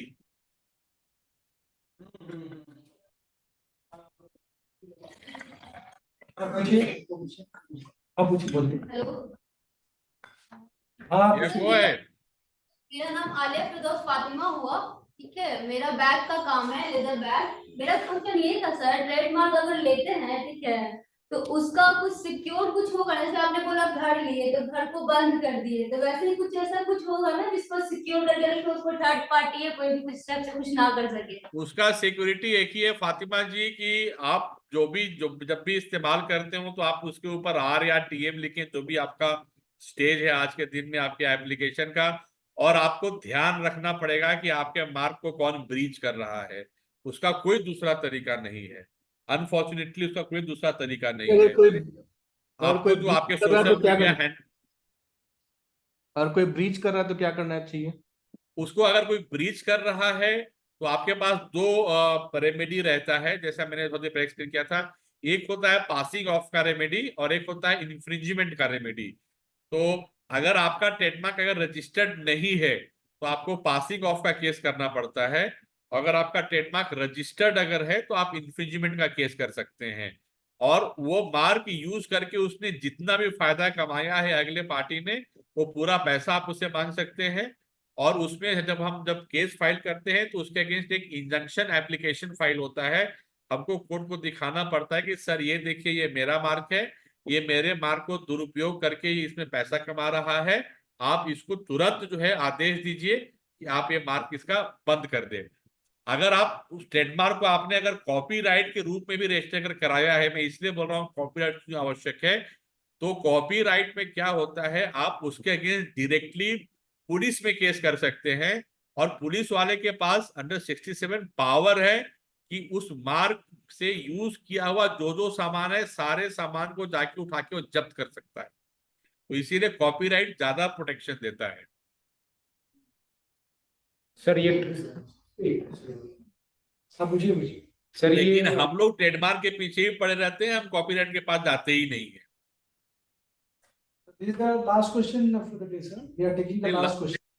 हाँ, no, Shailendra, let them ask as many question as they want. Why are you putting them to last question? Everybody has asked their question. Sir ये trademark जो लेते हैं, copyright जो बोल रहे हैं, वो दोनों एक साथ ले सकते हैं क्या? यस यस, आप अगर ट्रेडमार्क की कॉपीराइट के लिए अप्लाई कर रहे हैं और सेम मार्क अगर आपने ट्रेडमार्क के लिए अप्लाई किया है तो आपको डिक्लेरेशन देना पड़ता है, एक टीएमसी का सर्टिफिकेट लेना पड़ता है, और वो कॉपीराइट के लिए अप्लाई कर सकते हैं आप। सर एक क्वेश्चन और, ये सर ट्रेडमार्क जो है वो नाम का लेना चाहिए या लोगो का लेना चाहिए? ट्रेडमार्क नाम का भी ले सकते हैं और लोगों का भी ले सकते हैं, कॉपीराइट सिर्फ लोगों का मिलेगा। ओके ओके, और ये सर ये टैगलाइन के साथ देना सही रहता है ये? इसी देखिए कॉन्सेप्ट क्या है ट्रेडमार्क में सर कि अगर आप एक लोगो पूरा टैगलाइन के साथ लेते हैं तो लोगो पूरा टैगलाइन को एक प्रॉपर्टी मानी जाती है। ठीक है, आपको अलग अलग अगर प्रोटेक्शन चाहिए तो अलग अलग एप्लीकेशन करना पड़ता है। वो वर्ड मार्क होता है, डिवाइस मार्क होता है, वो ऐसे ऐसे अलग अलग मार्क होते हैं। वो सारी चीजें जो बेनिफिट है वो आपको अलग अलग अप्लाई करना पड़ेगा फिर। Composite mark.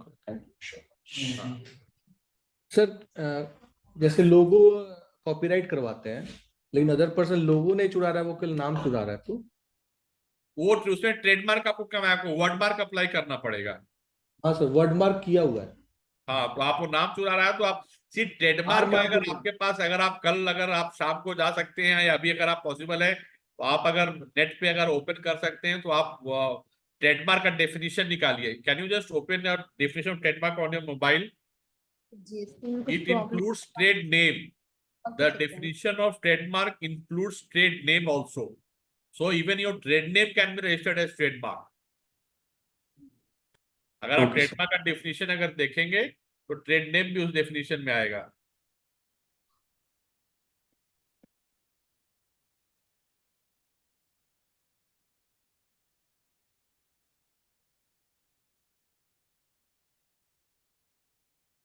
आपने देखा? Yes sir, yes sir. उसमें सर ट्रेड ये- नेम भी है, देखिएगा ट्रेडमार्क के डेफिनेशन में। Yes sir. हाँ, तो ट्रेड अगर नेम सर- में तो आपका नाम होता है। अगर सर स्टार्टअप का नाम थोड़ा कॉमन है तो उसको क्या ट्रेड नेम मिल सकता है क्या? देखिए कॉमन होगा तो आप ट्रेडमार्क के लिए अप्लाई कीजिएगा तो आपको ट्रेडमार्क नहीं मिलेगा। तो आप जो है सो कंपनी का नाम अलग रखिए और अपना कंपनी का जो बिजनेस नेम है वो अलग रखिए। ओके। जैसे कंपनी एबीसी लिमिटेड हो सकती है, बिजनेस नेम नाइके रिबॉक कुछ भी रख सकते हैं। तो ये जरूरी नहीं है कि जो कंपनी का नाम आपका हो वही आपका बिजनेस नेम हो, ऐसा कोई आवश्यक नहीं है, दोनों अलग हो सकते हैं। सर हम लोग का साथ में एक्सपोर्ट का भी क्लास चल रहा है, तो एक चीज पूछना था कि एक्सपोर्ट करने के लिए फुल प्रोप्राइटरशिप अगर मेरा है वो सही रहेगा कि उसको फिर प्राइवेट लिमिटेड करना सही रहेगा? नहीं, मुझे अब एक्सपोर्ट में लाइसेंसिंग के लिए क्या क्या रिक्वायरमेंट है मुझे पता नहीं है, बट वो लाइसेंसिंग रिक्वायरमेंट्स के बारे में आपको देखना पड़ेगा कि लाइसेंस एक प्रोप्राइटर को मिल सकता है क्या।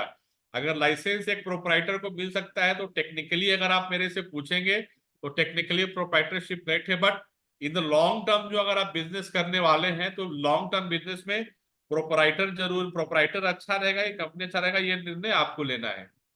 सर एक क्वेश्चन था, अगर मैं कोई कंपनी रजिस्टर कराता हूँ तो उस कंपनी के नाम पर मैं कितने फील्ड में वर्क कर सकता हूँ? सर बात का नहीं समझ में आया, आपने क्या बोला? सर जैसे मैंने गॉडली आर्ट्स या गॉडली प्राइवेट लिमिटेड के नाम से कंपनी रजिस्टर किया, तो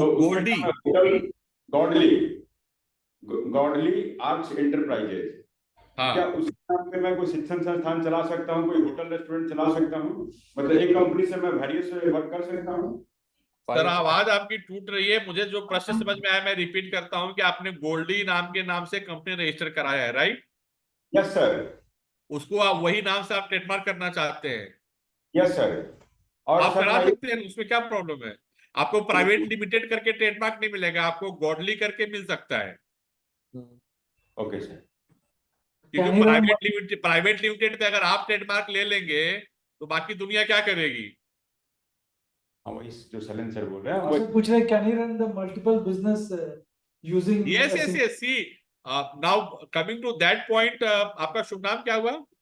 मेरा नाम अभिषेक हुआ सर। अभिषेक जी, आप जब कंपनी बनाते हैं तो आपका एक मेमोरेंडम ऑफ एसोसिएशन बनता है, करेक्ट? आप मेमोरेंडम ऑफ एसोसिएशन जाके अगर आप देखिएगा आज शाम को, उसमें देयर आर बाइफरकेशंस। तो एक होता है आपका मेन ऑब्जेक्ट, ठीक है, एक होता है आपका इंसिडेंटल ऑब्जेक्ट और एक होता है रेसिड्यूरी ऑब्जेक्ट। तो आपके जो मेन ऑब्जेक्ट में जो जितनी सारी चीजें लिखी हैं आप वो सारा चीज कर सकते हैं, बट आपको यह ध्यान रखना है कि आप जो भी काम कर रहे हैं वो काम आपके मेमोरेंडम में डिफाइंड होना चाहिए। मान लीजिए कि मैं ईटा का कारखाना खोलना चाहता हूं फॉर एग्जांपल, राइट? अगर वो मेरे मेमोरेंडम में अगर नहीं है देन वो मेरा ऑब्जेक्ट इलीगल हो जाता है, अल्ट्रा वायरस हो जाता है। तो आपको अपना मेमोरेंडम चेक करना है कि आपके मेमोरेंडम में वो प्रोवाइडेड है कि नहीं, उसमें वो उसका प्रोविजन है कि नहीं है। तो आप अपने सीए से मेमोरेंडम मांग सकते हैं। आप मेमोरेंडम अपना पढ़ लीजिए, मेन ऑब्जेक्ट पढ़ लीजिए, इंसिडेंटल पढ़ लीजिए, उसमें जो जो लिखा है वो सारा चीज आप कर सकते हैं। आपको आपके सीए ने मेमोरेंडम एसोसिएशन दिया है आपको? Yes sir. हाँ, तो आप मेमोरेंडम में चेक कर लीजिए Abhishek ji. Okay sir, thank you. Hello sir. और आपसे जो जो लिखा है आप सब कर सकते हैं। जी hello, this is Sanjay Kumar here. मैंने एक सेक्शन 8(1) कंपनी रजिस्टर कराई थी। Section 8 section 8(1) not for profit company. हाँ, so it is section 8 basically. Go ahead. So that is named as Strategic Trainers and Mentors Association. The purpose was to enhance the training and mentoring work here in this part of the country. और मैंने trademark भी उसके अंदर register करने का process किया था, तो वो बहुत मतलब कि नया टाइप का बंदा था। उसने लोगों को बना करके उसको अप्लाई भी कर दिया और उसको उसने मतलब उसका फी वगैरह सब जमा कर दिया, अराउंड 5,000 रुपीज था उसका। तो उसके बाद कुछ अबाउट 3 मंथ्स के बाद कोई नोटिस वगैरह आया था। तब तक वो बंदा का कुछ शादी वादी का चक्कर था, तो I couldn't get hold of him. तो मुझे कंफर्म्ड मुझे ये नहीं पता कि वेदर दैट लोगो जो हमने प्रोसेस में डाला था 30 हमने जमा किया था वो मुझे मिला कि नहीं मिला। तो how can I revert back and ensure कि मेरे को वो चीज हो गया होगा? See, Mr. Sanjay, let me again come back to same point which I was trying to explain you earlier, that even though your trademark is not yet registered, that does not preclude you or prevent you from using that mark in your business or your activity. See, registration and non-registration has nothing to do with you using a trademark. Please try to understand that. That is point number 1.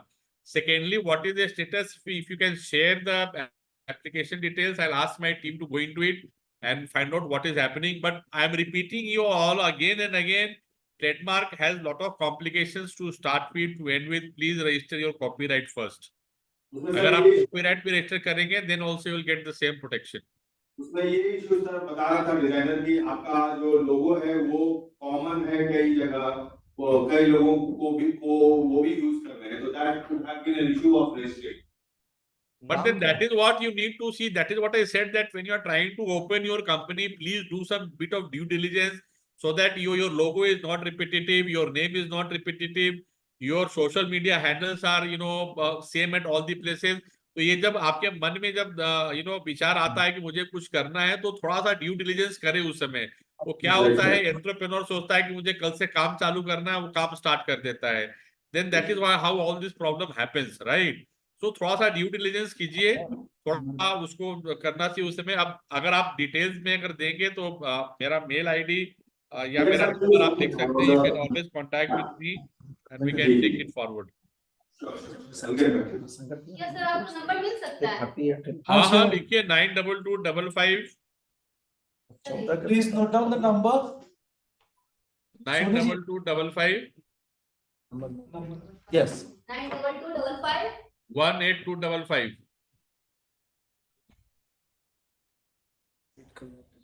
Repeat कर दीजिएगा sir. 9225 18255. 9225 किसी ने phone कर दिया क्या? जी sir. अरे Sorry, हमसे call कराइए.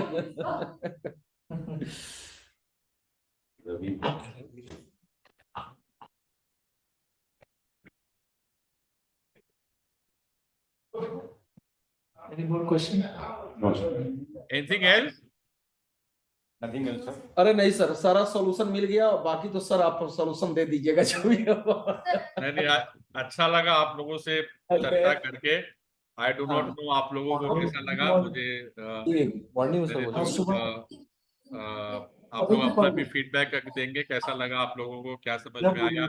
अगर मुझे कुछ उसमें इम्प्रूवमेंट करनी है, कुछ चीजें अगर मैं ज्यादा अच्छा बना सकता हूँ अपने सेशन को, तो आप जरूर मेरे से शेयर करेंगे. मुझे अच्छा लगेगा, क्योंकि हम लोग ईश्वर तो है नहीं.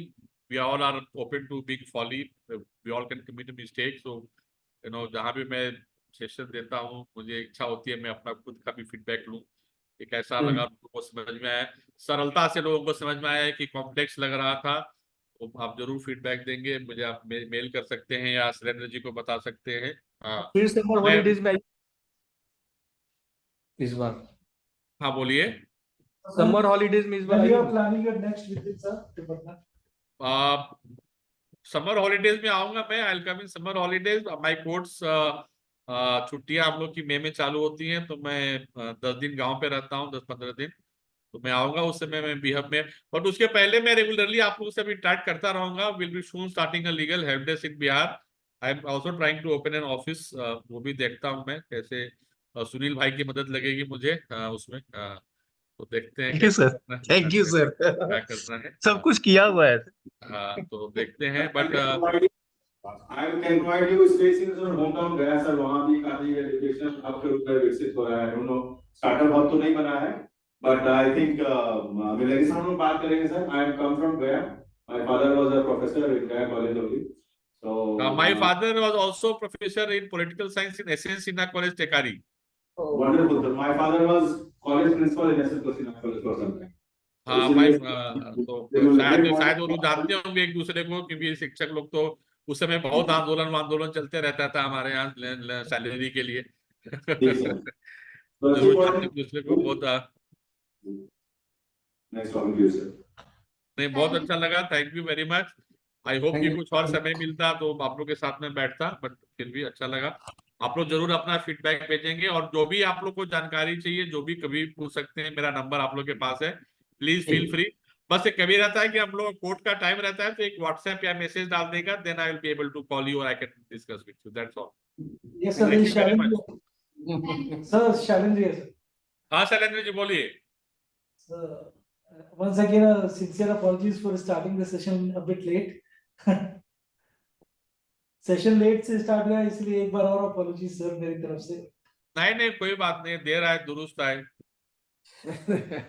But it was very interactive and a learning session for all of us. Okay. Thank you, sir. Thank you, so thank you very much. Thank you and all the best to all of you. Chalo, bye. Thank you. Thank you.